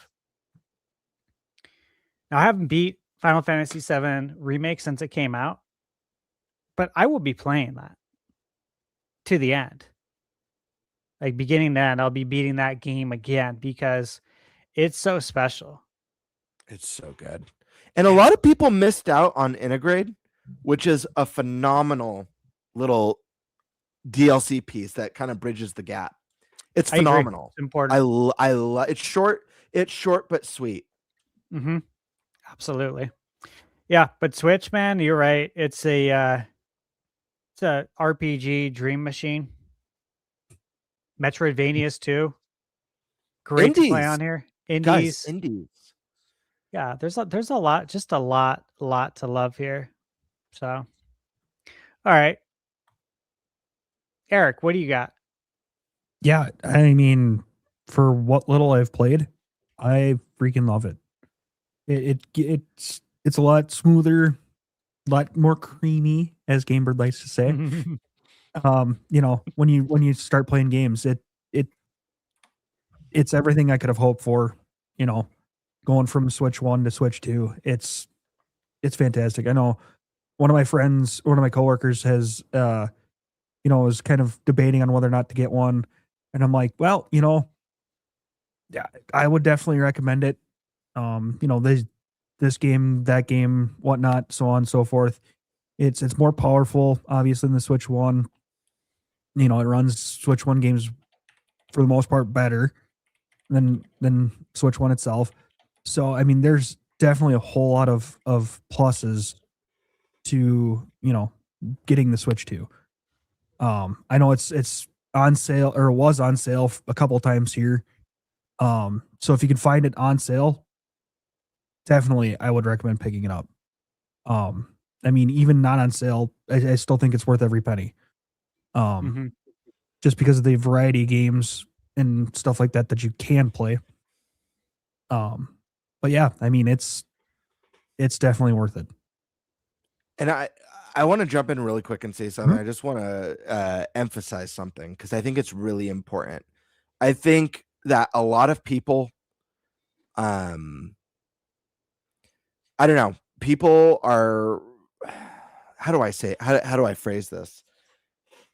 People are very insatiable, and people don't like to wait, and people want everything everywhere all at once.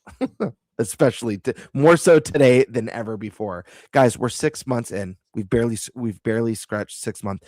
Think about year one for most consoles. It's oftentimes a barren wasteland. Happens all the time. Or you can't find it. Or you can't find it. Yeah, so Switch 2 is so celebrate that you can find it. But Right. the fact of the matter is we have so many great games already. Yeah, maybe again, like I said, maybe it's not the next 3D Mario or Zelda, but that stuff's coming. That stuff's coming. We've barely scratched the story. The Switch 2's story has just begun. Mhm. So yeah, no, I didn't. With the whole games thing, I've seen it on the internet. Some people are thinking it's done on purpose, just because they know that they didn't have to have necessarily a big game to sell the Switch 2. The better performing, that type of stuff would sell it to the hardcore Switch fans right away, no matter what. So they didn't necessarily have to have a big game right off the bat. I mean, Mario Kart, you could argue is a big game, but I mean, you know what I'm saying? It's they didn't have to have that right off the bat, but now in year 2, they're gonna have, or coming into back half of year 1 into year 2, I think they're gonna start pumping out their big games and starting, really loading the chamber on that one. yeah, we haven't gotten next year's big announcements yet. And we already know of a brand new Fire Emblem that looks incredible. We're probably going to get Splatoon Raiders next year as well. Yeah. It'd We're be gonna get interesting to see how the game's going to be about. We're going to Call be of getting Duty. a Yoshi game, Call of Duty. That was in the news last, I think today and yesterday. Was it Jez Gordon said to expect Call of Duty on Switch 2 in the next few months. And it's possible that some sort of Zelda experience drops next year. I don't know if that means a port. I don't know if that means another remake. I don't know what it means, but it's possible that another playable Zelda game we'll have next year, among other things. Yeah, it's the 40th. And obviously we got the Mario movie next year too. Oh my God. So you would want to capitalize on that. We know we're getting Mario Wonder Switch 2 edition with the, what is it, Bella Park something? Oh yeah. Yep. expansion. The very Did you- long name. I wasn't part of the show when the first Mario movie came out. Did you guys do a like Mario movie review episode or anything I like wasn't that? on here either. Oh, okay. I'm pretty sure we're back the Nintendo Prime at that point. I Okay. can't remember. My memory's terrible. But I think we went into depth on, Mario movie rumors, what it could be, what it could, I was gonna say we should do voice actor we stuff should do like that. it'll be fun to do kind of like a movie review podcast. Yeah, No, yeah. I'll be there. We'll be there opening night for sure. Hell yeah. You can count on that. All right. I'll give you guys my 6 month check-in. So I've been a day one adopter. We didn't get the Super Nintendo right when it came out, which would have been like September 1991. But we did get it for Christmas. It's pretty close. But since then, I've been old enough to like have a job and make sure I have money to be a day one adopter of everything that I would want to be. And so really that started with the 64. We all know how that started. Mario and Pilot Wings for a very long time before we got to hit the waves Mhm. with that timeless game Wave Race 64 that I love so much. But it was very slow. We all know how that went down. Everything was very slow. GameCube. I'll tell you, the sentiment back then was people thought it was cool to like get Luigi's Mansion, but they wanted Mario. That was the opinion back then. And I think some people look back on it like, oh, such a banger, Luigi's Mansion at launch. That's not how it was looked at. That's not how it was reviewed. I think IGN gave it a 7 out of 10, and they were still highly respected. Not to say they're not today, but not as much. I remember that sentiment of why. Yeah. Why who wants this? I remember that. Like, why are we changing the formula? Why are we trying to reinvent the wheel? Or do we just is Mario not ready? Why don't we have it? Right? We got one Mario on 64. Rewind. And on the SNES, we got 2 Mario games. Obviously, Super Mario World 2, Yoshi's Island. Some call it a Yoshi game. Whatever. It's titled Super Mario World 2. Rewind again to the NES. We had 3 NES games in the US. In Japan, we had 4 because you had the Lost Levels. Mm-hmm. So 4, and then 2, 1 on 64. So it's kind of like, well, why don't we have one ready for launch? If Mario came out in September 96, why don't we have a Mario game ready in November 2001? That was the sentiment. So I look at that. I was there, I camped out at Best Buy. It's a great time. But it felt like we didn't have a killer app. It really did. I remember that. It was a strong feeling. Still obviously loved the GameCube when we got Smash Brothers shortly thereafter, which was nice. The Wii, obviously we got Twilight Princess. It was also a GameCube title, but whatever. Breath of the Wild was a Wii U game, and then also a Switch game. So who cares, right? Great game, amazing game, one of the best games of all time. Doesn't matter what platform you play it on. And then the Switch, right? So we had Wii U, we had New Super Mario Brothers U, which again, to me it felt sterile. Felt like it's kind of a sterile experience, which is sad. Switch, we had Breath of the Wild, 1, 2, Switch. I mean, it was really just Breath of the Wild, if you think about it. I look at Switch 2, and to me, this is the most unique launch ever, by far. And I say that because, look, I've owned the Nintendo's launch day. I've owned the PlayStation's launch day. Not the Xbox. Xbox only gets purchased when it's on sale. That's how third places treat it. But Nintendo and Sony have been doing, launch day for the most part. We didn't get PS1 on launch day. We rented it at Blockbuster on launch day. But I got PS2 and everything after that.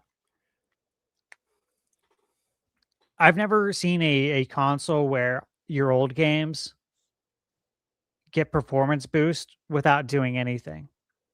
And that's never happened. The PS1 to PS2, when you put a PS1 game in your PS2, there was a small resolution bump. That's it. Okay, you're not getting the things that you're getting today. There's huge Excel list, Google Sheets list on Reddit. I have list of games that are on Switch 1 that haven't been patched, that were running at 30 and now run at 60. They had dynamic resolution on Switch 1, so now it's running better on Switch 2. Load times have, I want to say increased. They've decreased dramatically on Switch 2. Like, these are things that have never happened before. Yeah. So to me, it's like, dude, all the games that I have on Switch 1, physically, digitally, it's like looking at them in a new light. And we all have backlogs. We all do. And if you don't, you got to branch out. You got to play more than one game, because there's so many amazing games. And to go into the Switch 2 knowing that, wait a minute, I can put in any of my Switch 1 games, and it's like a slot machine. You might win. You might put it in, and hey, it's running at 60 now. Or this game was barely playable, or it was playable, but there was a lot of issues, and now it's running great. And they didn't even do anything. That, to me, is just, it makes the Switch 2 completely stand out versus anything we've ever played for any console. Even Xbox had, they had performance boost, but you had to patch that. We get that too. We get Switch 2 patches. We've been getting them nonstop. I just reviewed it with Turtles. There's Divinity Original Sin. There's Skyrim. There's so many Switch 2 editions that have gotten patched. But I'm talking like hundreds and hundreds of unpatched games are running better. So I look at that, and then I also look at, hey, we're getting, again, what was just reviewed as the 2 best Nintendo games of all time. We got them in the most definitive version ever. And I know it doesn't come with the DLC. I'm not saying the DLC part. What I mean is how these games play. Mm-hmm. Like, if you played Breath of the Wild on Switch 1 or Tears of the Kingdom on Switch 1, that's an even better one to use. Play that on Switch 1 and then you play it on Switch 2. It is a legit night and day difference. It is so much better. There's no comparison. So I look at that. It's like, okay, the best game for Switch 1 on launch day was Breath of the Wild. We get that on day 1 on Switch 2, and Tears of the Kingdom, and Link's Awakening, and Echoes of Wisdom, all performing better. We're getting Odyssey on day 1 performing better. We're getting all of these games that Nintendo did patches on that were for free. And then on top of that, the actual games that are coming out for Switch 2. Yeah. It's kind of crazy, like the amount of games we have to choose from, right? Yeah. It's wild. DK, first 3D one in 26 years. And then it turned out to be an absolute banger. It's been nice. And then just knowing what's on the horizon. I would say knowing and unknowing what's on the horizon, because what we know is really great, right? Gamebird, you mentioned some of them. Obviously, Duskbloods as well. We need to see more on that. Yeah. But we don't know what Nintendo's doing. Like, we don't have the release schedule, but we know we're getting Final Fantasy and we're getting Dragon Quest, we're getting Resident Evil 7, 8, and 9 all on the same day, February 27th. There's a lot coming. Obviously, we're getting the next Trails. We're getting Ease Proud Nordics X early in the year. Was it Trails into the Horizon? That's coming out in January. There's a lot. Like,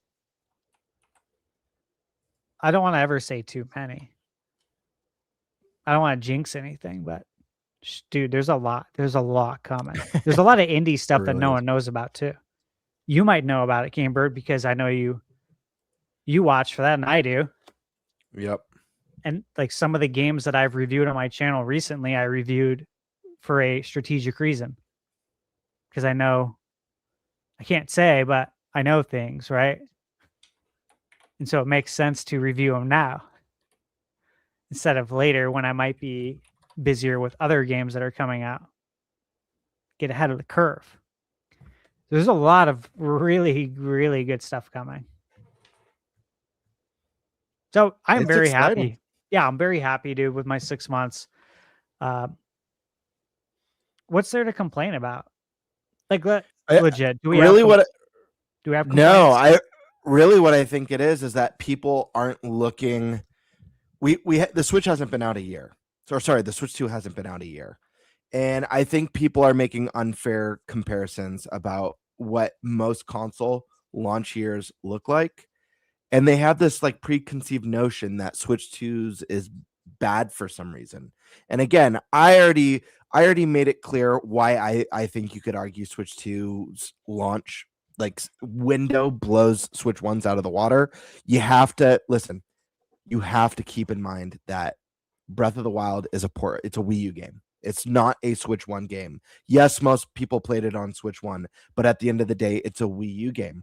There was I believe one exclusive that launched with the Switch. So if you want to make this comparison, it's Snipper Clips. So if you're like Snipper Clips blows Mario Kart World out of the water, then yes, you could argue that in your opinion, Switch had a better launch. Maybe Bomberman R. I don't know if that was exclusive or multi-platform. It was exclusive to start. Okay, which was not a very well received Bomberman, if anyone remembers. It had I think it bombed. It bombed. It had like the pizza explosions that people hate, and critique. So that's where you could make your comparison. You know, Bomberman and Snipper Clips. Which Snipper Clips is an amazing game, by the way. Versus Mario Kart World and Cyberpunk, and I don't even know. I gotta look. I know more games than I know. We had bigger stuff. Let me see. Yeah, Mario Kart World, Cyberpunk, Civilization, Deltarune, Fast Fusion, Kumitsugami, Path of the Goddess, a game that wasn't on Switch 1, a better version of Hogwarts Legacy, Switch 2 Welcome Tour, Puyo Puyo Tetris, Rune Factory, Street Fighter 6, Split Fiction, Game of the Year type game, Yakuza 0 Direct. Dude, it not only that, listen, you want to argue that Switch 1 had a better launch because of Breath of the Wild, a game that was a port. Well, not only did you get a Switch 2 edition of Breath of the Wild, but you also got a Switch 2 edition of Tears of the Kingdom. So you got double the Zelda launching with Switch 2. It's just and then you go beyond that. Within a couple months, we had Donkey Kong. We had to wait till the holiday for Mario, right? Was Mario that first holiday, or was that next year, the following year? No, it was that first year because Switch came out March 3rd, and then we got Mario in October. Yep. So you had to wait a while. So yeah, maybe there hasn't been a release that's hit as hard as Breath of the Wild when it was new, or hit as hard as Odyssey when it was new, but we've had more big exclusives, way more in the short time. And that's rare for a new console. Usually a new console will have one hopefully great game for its launch year, and hopefully third party kind of fills in the blanks because everyone's still learning the hardware and getting used to it. I know my first year I love my PS5. I know my first year with PS5, I absolutely loved Demon Souls remake, And So then I good. was kind of feeling the pain for a little bit after that. I played a lot of PS4 games on PS5, Yep. like all the ones that they patched. And so everyone was complaining at the time, like on social media, the people who choose to do that were like, oh, there's nothing to play. I'm like, well, this has been great for me. I'm playing these PS4 games that were in my backlog on PS5 and they're running considerably better now because they were actually patched. So it worked out very well for me, and it's working out doubly now on Switch too because they don't so many of these games they don't need patches. Yeah. The developer doesn't have to do anything, which is great. So it's been nice. You know, I'm trying to see if there's anything I could say is a negative, right? We knew with great power comes great responsibility, which means shorter battery life. Sure. But we knew that. We knew going into it, which is why I was already looking into an immediate fix for that. So that's not a big deal. I play docked mostly anyways. If I don't, I'm bringing the power bank. Fixed. So then what is the issue? There's no stick drift. There's more games than I have time to play. I don't I gotta know. ask you. I gotta ask you guys this one because I feel like this is one where I feel like I'm not aligned. Whoa, what happened? There we go. Trip me out. Now you're aligned. There we go. I feel like I'm not aligned with most people because I not only did I hear this a lot growing up through every generation, but I see it especially now online across the last two generations. The great power debate. Power, how powerful the console is, more powerful than this gen, and power is extremely low on GameBird's totem pole of video game priorities. Yeah. I don't care much about power. In fact, one of my worries pre-Switch 2 was that they'd push the console to be too powerful, and I didn't want that. I don't want Nintendo to push the boundaries. I don't want anyone to do that. I hate when companies do that. Why? Because the cost of everything skyrockets. I didn't want to spend $1,000 on a Switch 2 or $1,200 on a Switch 2. And the same people who don't buy Switch 2 because and bag on it for not being more powerful would shit all over the console for being $1,000 or $1,200 to play Mario and Zelda or whatever sort of digs they're going to take. Listen, I love video games. I love video games for their innovation, their fun gameplay, most importantly, for their immersive storylines, for their sweeping soundtracks. I can't think of any game that I've loved or had to play just because the graphics. I don't think I've ever bought one game like I have to buy, like, I don't know anything about the gameplay. I don't know anything about the story, but man, those graphics, I have to buy that. Maybe an art style that's different though. An art style I've been drawn to, especially in the indie space where I've seen games. I'm like, oh my gosh, this is the most beautiful game I've ever seen in my life. I have to check this out because it's a visual spectacle. But realism, chasing realism, I don't know. I just like it's so low on the totem pole compared to all the other things that I just listed. It has been too for a long time. Yes, it's just such a for you or me or probably Eric. Like this hasn't been a deal for probably what? I don't know. The PS. Which era would you say? Is it the GameCube era? Is it Wii? Sure. It's around there where it's like around there. You know, I care about the art style. Okami, that's another great one. Yeah, Okami will look style. It's timeless. You release that same game today, it competes with everything on the market. Wind Waker competes with everything on the market. The art style is timeless. So that one's always been weird to me, and I don't even know how to navigate this sorts of conversations because, like, you know,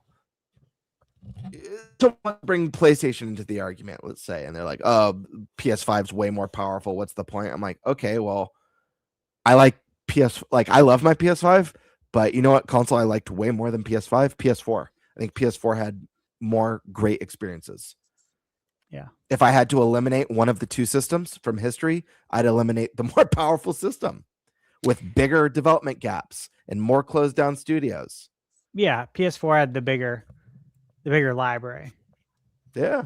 for sure. Not as many of these really long gaps that they've had from first parties. Yeah, It's just a funny thing you see, because I remember it is. saying on my channel and getting like people being like, "What the hell?" When I would say way back before I met you guys, this was when I'd speculate about Switch Pro and Switch 2 for the very first time, saying, "I hope that it's not as powerful as PS5." That's what I would say in my videos. I just hope it's not as powerful as PS5. Let's keep it costly. Let's focus more on innovation and art style and great game design. And people be like, "What the hell? Like, why would you want something not as powerful?" But that's just me. And I will say though too that I appreciate that Sony is there to do that as well. Absolutely. Yeah. Like I don't want them both doing the same thing.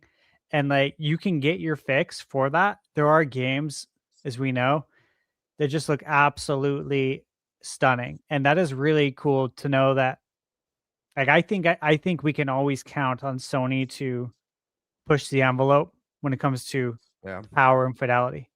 It's not what I need. Do I appreciate it? Yeah, of course. Who doesn't? Everyone likes things that are nice to look at. That's how we Absolutely. are, right? Yeah, But not great everything graphics either. aren't bad. Yeah. I would never make that. I would never make that argument.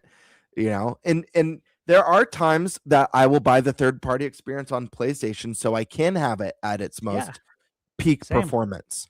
So I'm not saying that I don't like power. I'm saying like it's low on importance, and it's not what it's not what I was looking for on the Switch 2. And when I am considering how my thoughts on the system or where I rank the system, power is not part of the argument.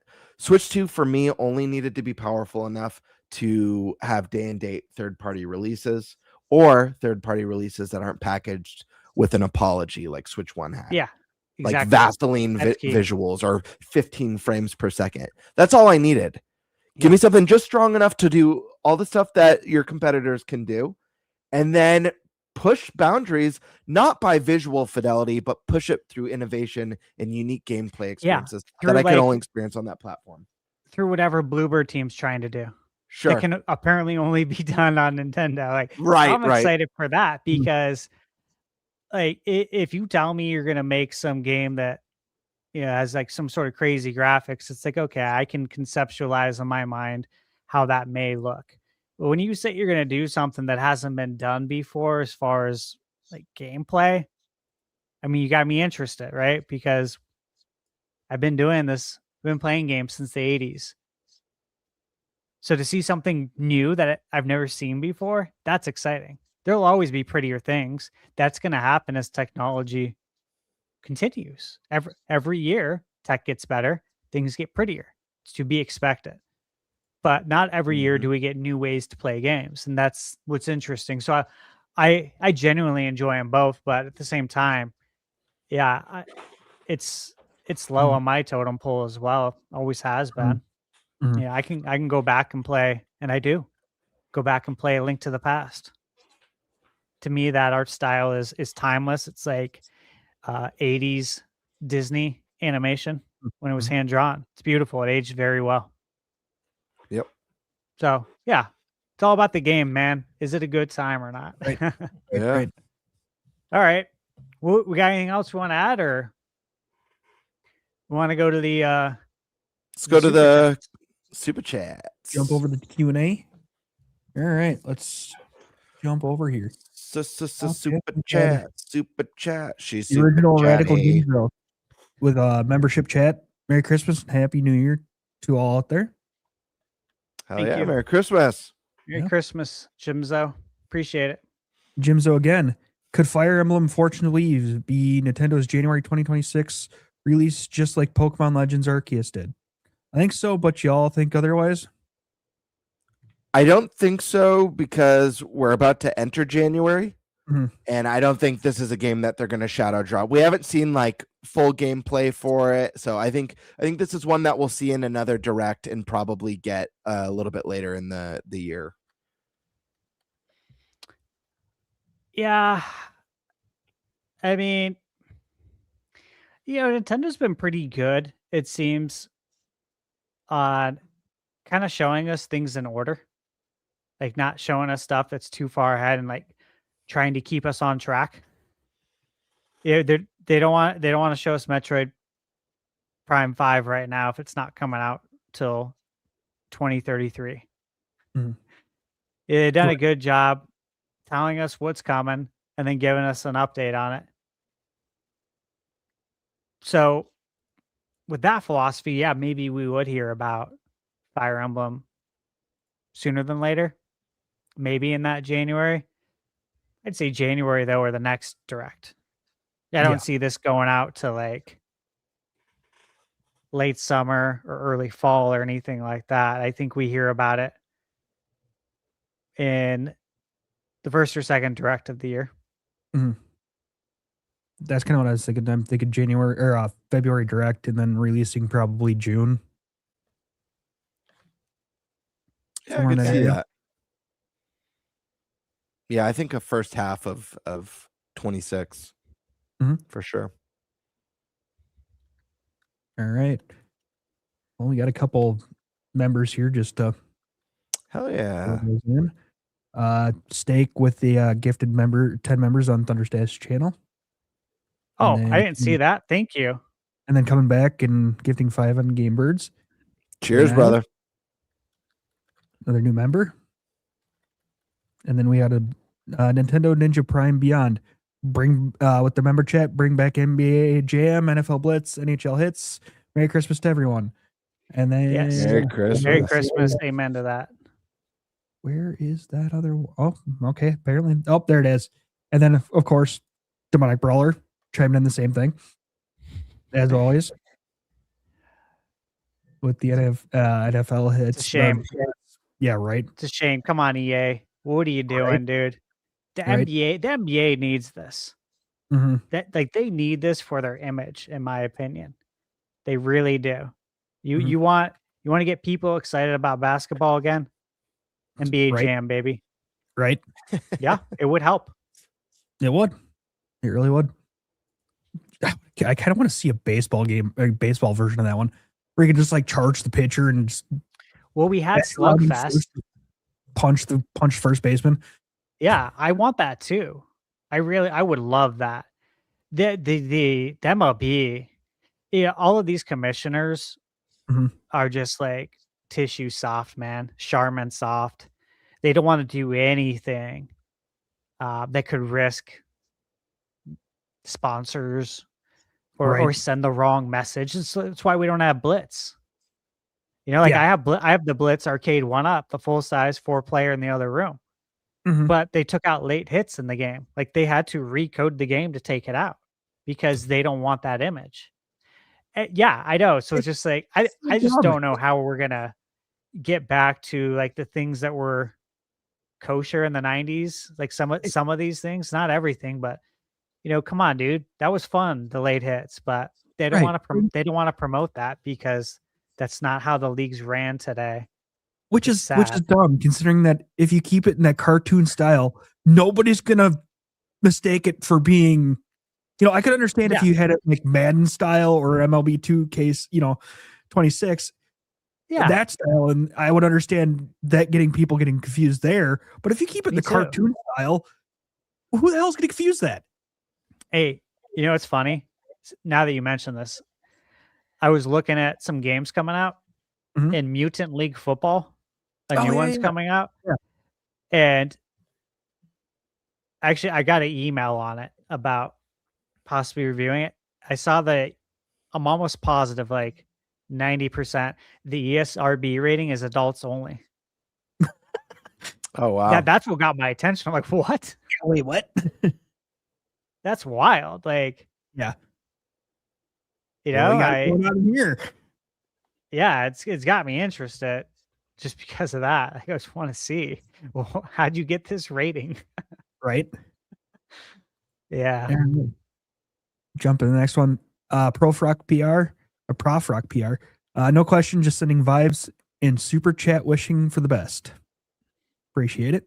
Thank you. Wink to man. Merry Christmas to everyone and get well soon, Aiden. Absolutely. Absolutely. Prayers out again.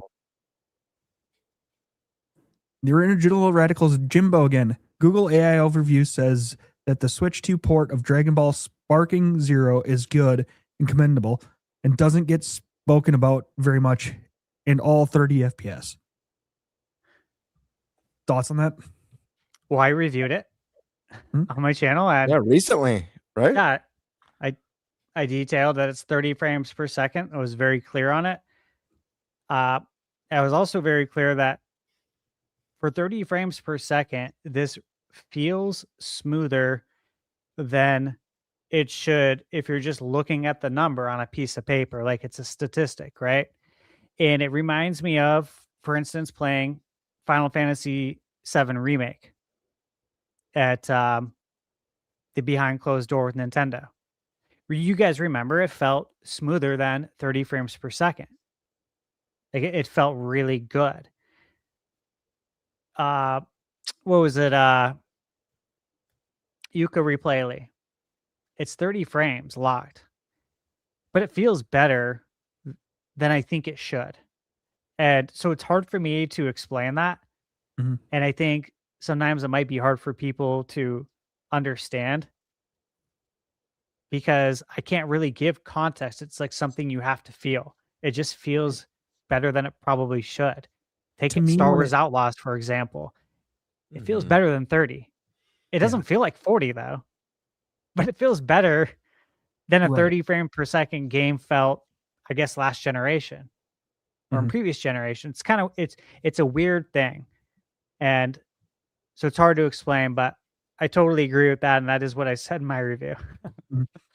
I mean, to me, I think when you get down to like the 30 frames per second, you almost have to have it locked. You can't really have a variable at that point. Unless it kind of just goes up. But even then, I mean, once you hit that 30 area and you don't want to go much lower, obviously, but you almost have to have it locked in order for it to feel smooth when you're down that low. Yeah. That's my thought. But I agree. because if you dip any lower than 30, I mean, even 1 or 2 frames at that point can feel ouch. Yeah, no, absolutely. It can. All right. On to the next one. Demonic Brawler. Merry Christmas, everybody, and prayers to Nate and his family. Yes. Absolutely. Absolutely. Another new member here. And then I made a mistake earlier. Steak's second one was Merry Christmas. What would be your one game announced so far for next year on Switch 2 that you absolutely have to have regardless of first or third party AAA or indie? Easy. Fortune's Weave, baby. Fire Emblem, Fortune's Weave. It's going to be amazing.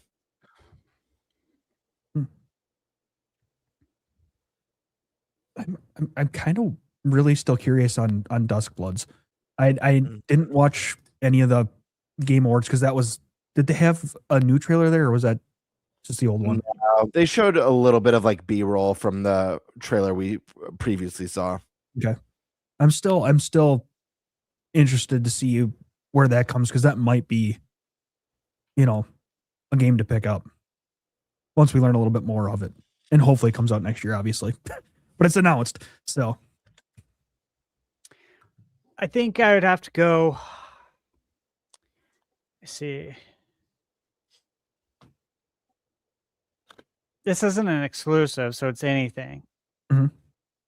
Oh, that's true. Yeah. I got to go with Final Fantasy VII because of how much I love this game and the fact that this is a really big deal that it's here now on Nintendo, given the historical significance. There's a great story about how this all happened. It involves obviously Nintendo and Sony, and it's really good video game lore from the 90s that if you look it up, you'll probably be entertained with what you have to read, and it's finally here. I love these games. I'd say it's that and it's Dragon Quest 7 reimagined right now, which comes out 2 weeks later, but it's also Dustbloods. Like you said, it's Fire Emblem. Mhm. So, there's some third-party ones for you, and don't sleep on Indiana Jones when it comes out.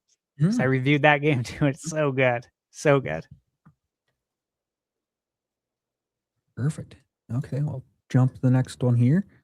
Boo Many. If we get an OOT remake in 2026, any chance they release a Nintendo Switch 2 Ocarina of Time Special Edition console? Yes. There's always a chance. We haven't got one yet. Right. It's Zelda's 40th. It's a good opportunity. When's the last what custom special console was it Tears? Or no, it was the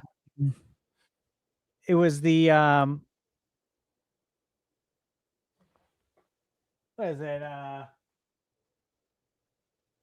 The Switch Lite. Zelda one. The one for Echoes of Wisdom? Yeah. Did it come with Echoes of Wisdom? Or am I remembering wrong? I don't think so. You're thinking of the gold Switch Lite, right? Yeah, there's the Tears of the Kingdom Switch and then the gold Switch Lite. The Zelda Switch Lite. I think we're gonna get either a special edition console. I'm hoping. I actually don't want it to be a console because I don't want to have to buy another Switch 2. Right. But what I do really want is either gold. I want the gold. I think the Tears of the Kingdom system is beautiful, but I want something that has that more iconic gold, like how we got the golden 3DS and the golden Nintendo 64 and the golden Switch Lite. So I'm hoping for a golden anniversary Pro controller or golden Joy-Cons. I think would look really sexy on the Switch 2. Yeah, it would. And then maybe a skin or something that you could throw on your dock or your back of your Switch 2 or something. Or sell a Zelda dock separately. I want a second dock. I mean, yeah. Yeah. I've got multiple TV rooms. I need to get a second dock. So, the Switch is a console that's meant to travel, even if you're playing musical bedrooms. Right, for sure. Yeah, it's crap. I forgot what I was going to say. That someone made on Etsy. I remember looking at this years ago when Switch 1 was new. A dock that looked like, if you're thinking of the same one as me, Stash, because there's a bunch of cool ones. Not the Shield one. That one's rad. Okay. There's one that looks like the pedestal that for the Master Sword is in. Yes. It looks stone with like moss growing on it. It's very cool. It is rad. So I would love something like that. That's like, get and it. I don't know. You take your dock out, maybe give it a sound effect. The da da da da. That'd be sick. You put your dock in or your Switch in. You know what actually would be really cool, Doc, is when you put the pad in Breath of the Wild into those things to ready the towers. Yep. That have that be the dock. You put your Switch in, so it's like you're putting it in the in that little port. Yeah, that would definitely be cool. Speaking of items, when are we supposed to get those Mario flowers? When are those dropping? I want one of those so bad. I want to get multiple. I think it's supposed to align with like the movie. The movie? And okay. the Switch 2 edition of Mario Wonder. I think it's all going to be part of that promotional launch. I am highly interested in that flower. I'm getting one. Still seeing spring of 2026. Yeah. Okay. I'm counting on it too. Stash, did you get the Rosalina book by any chance? Yeah. Yeah, same here. I got a few. I got some as gifts too. So I do have a lot of youngins that I can buy it for, and they'll actually like it. Hopefully not rip it to shreds. It's a collector's item too, brother. I remember what I was going to say. The Switch itself doesn't necessarily need to be decorative for me. The Joy-Cons, the dock, that makes more sense. The console itself doesn't necessarily have to be decorative for me. Sure. Yeah, because it's mostly populated by a screen. Right. And if you dock it, you're not going to see the back end of it anyways. So, and how often am I looking at the back end of my Switch too? Yeah. So, yeah. Any more thoughts on this one, or? No. Give us the goods, Nintendo. Right. Yeah, again, it's the 40th anniversary. So I think we'll get something. We're going to get something. Or we get it in 2027 to coincide with the movie, and they celebrate the anniversary later in the year. I think it'll probably guys, start earlier, though. We got Skyward Sword Joy-Cons. And Skyward Sword is, like, I love the game, but it's definitely, one of the ugly stepbrothers or stepsisters in the Zelda family. And so the fact that we got special controllers for that tells me there's got to be something nice coming for the 40th. For sure. Skyward Sword actually scored twice because we got the golden Wiimote with that game. Yep. My favorite Wiimote. Same. Yeah. It's beautiful. Yes. And last one here. So, AJ Rax, I just thought of a remake I want to see for the Switch. Secret of Evermore. Hell yeah. I think I might have that loaded in my Super Nintendo. Secret of Evermore. Illusion of Gaia. Illusion of Gaia would be really cool. Let's try again on Secret of Mana. Let's do an HD 2D version of Secret of Mana. I think that would knock it out of the park. Bird, I mentioned HD 2D version of Secret of Mana would be really cool too.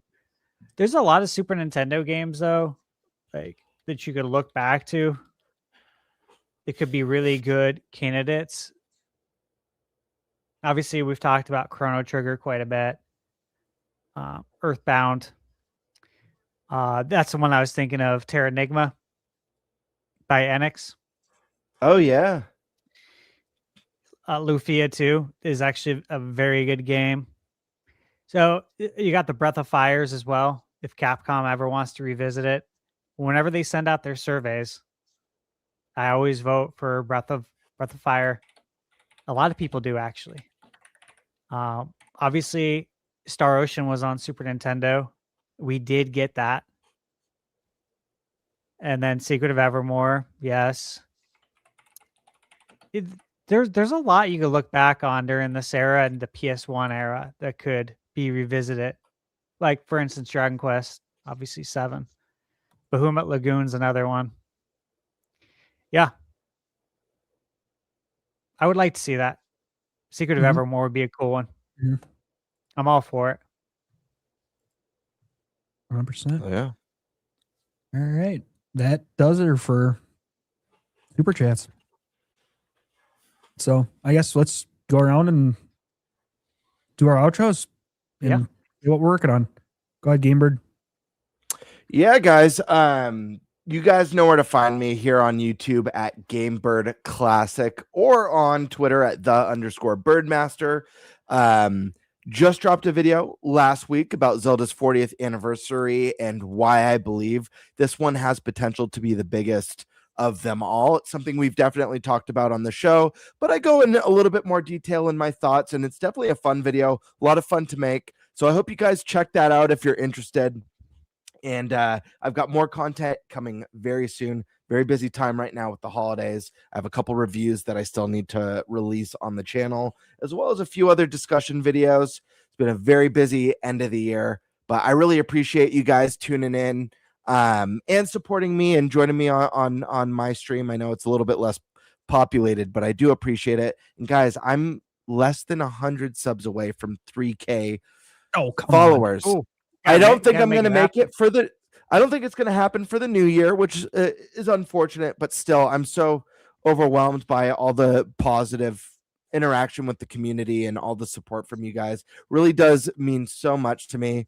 And also, guys, I dropped a little shop. Not much stuff on there, but I added a little shop to the channel with some Gamebird shirts, some sweaters, and I'm actually wearing the Gamebird cap. Oh, very nice. Nice. Yeah.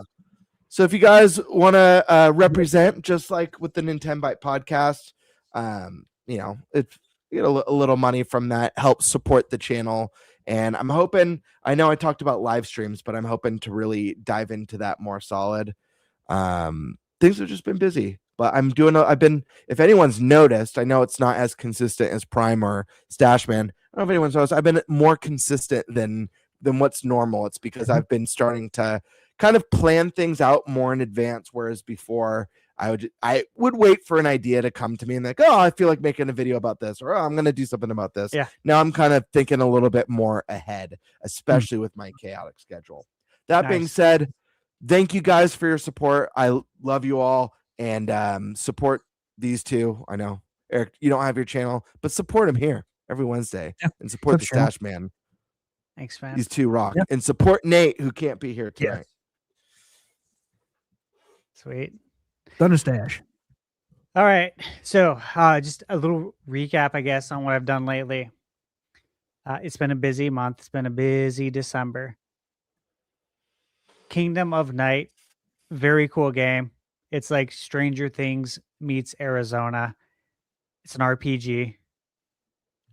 Very likely will be coming to Switch 2 early next year. It's on Steam right now.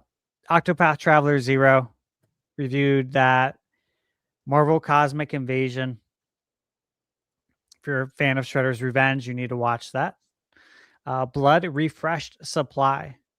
90s first-person shooter, Night Dive studio game. They're the best. They are the absolute best when it comes to remastering or remaking these games. Terminator 2D, No Fate review. Reviewed that. I grew up playing like Terminator game in the arcade where the controller was the actual like machine gun. And of course, we grew up playing the really crappy games on NES from LJN. And we played them all, right? Because it's Terminator and Terminator's badass. So you got to play it. But you never know what you're going to get. You have an idea what you're going to get, and it's not going to be good. So if you like Terminator, check that out. And then the Rogue Prince of Persia. That game really surprised me. Yeah, there's a lot of value in that game for like the price it is, and they have a launch price too, which they didn't tell me that. Ubisoft, they told us how much it was going to be, $29.99, which I thought when I reviewed it, I even said it, thought it was a great deal for what you're getting. And then launch day comes and it's like $20.99 special launch price sale. I'm like, oh my God. Like, if you have any interest in roguelites or just the Prince of Persia, I know some people hear roguelite and they're like, oh, I don't play those. But it's like, guys, Hades 2, Rogue Prince of Persia, Teenage Mutant Ninja Turtles, Splintered Fate, which I reviewed yesterday. All roguelites, all amazing. Highly recommend. And then System Shock Remake, I reviewed that on Switch 2. Of course, Metroid Prime 4 Beyond review. So yeah, go check out my reviews. They are all spoiler free. I don't know if you guys know that. I make a very concerted effort to make everything spoiler free out of respect for you guys and because that's how I would want it. That's a really big deal to me because we wait too long for some of these games to come out. There ain't no way in hell I'm going to spoil something that we've waited 18 years for. You know what I mean? I don't think that's cool. I don't like it when channels do that. So just know that I let you know everything you need to know. Performance, all that stuff, but I don't spoil anything. Okay? You know where to find me, Thunderstash Gaming, and then I'm working on a video as soon as we're done because I have to get it out by midnight. Oh, wow. Yes. And I was working up to the clock. I just need to put my background music in. Yeah. Oh yeah, dude. But it's for the big N, so I need to get it out by midnight. That's it. Merry Christmas to everyone. I I'd say Happy New Year, but I'll wish that to you next week. Okay. Can I say something real quick? Absolutely. I got to give kudos to Stash. He's talking about his reviews. One thing I really love about Thunder Stash's reviews, you don't really see this. At least I don't see it from other people. Is it's my favorite thing that you do, man. At the end of every game review, he says, "So who is this game for?" And he talks about similar games within the genre. Games, just like if you play this, if you enjoy this, if you like this, this is a game for you. I love that. I appreciate that so much. Man. Just because that gives just an extra layer. We talk about how like just isolating a game to just a number and how it doesn't do, not only does it not do the game service, don't do service to any of the people who put their blood, sweat, and tears over however many years it took for them to develop that. I really appreciate that, because sometimes I listen to a review, it sounds really cool, but I'm not sure. But if this man's dropping things like, oh, if you love Chrono Trigger, if you love games like Final Fantasy VI and Secret of Mana, I'm like, hell yeah, I'm buying this game because I love all those games, and this game must be for me. So I love that you do that. Man. I just wanted to say that because I've never heard that at the end of a review before, and you do it every time. So yeah, thanks, dude. Yeah, I have a system for like how I do it. I also just don't. I never know what works. I just know like what I would want to hear, but I don't know unless I get feedback. So like I don't know if it's actually working unless I get feedback. So. Well, I would say with the rate your channel's growing, I would say you're doing something right. Yeah. So, thanks, man. Yeah. Appreciate it, guys. Yeah. No, and that leaves me. I'm Eric Moore. You can find me here and on our Eclipse channel. And then we do have a fourth co-host on Nintendo Prime, who couldn't be here tonight. His son is currently in the hospital, so prayers out to him. And hopefully everything comes back. So that means I'm not sure when his next video will be out. So just so everybody knows, it may be probably not for a little bit here. But I'm sure he'll keep you all updated on his ways of communications, whether it's Discord, community post, whatever, whenever he's got an update. So yeah. And I think with that, then we'll just call it a night. Merry Christmas, everyone. We'll see you next week. Merry Christmas, guys. Merry See you next Christmas. week.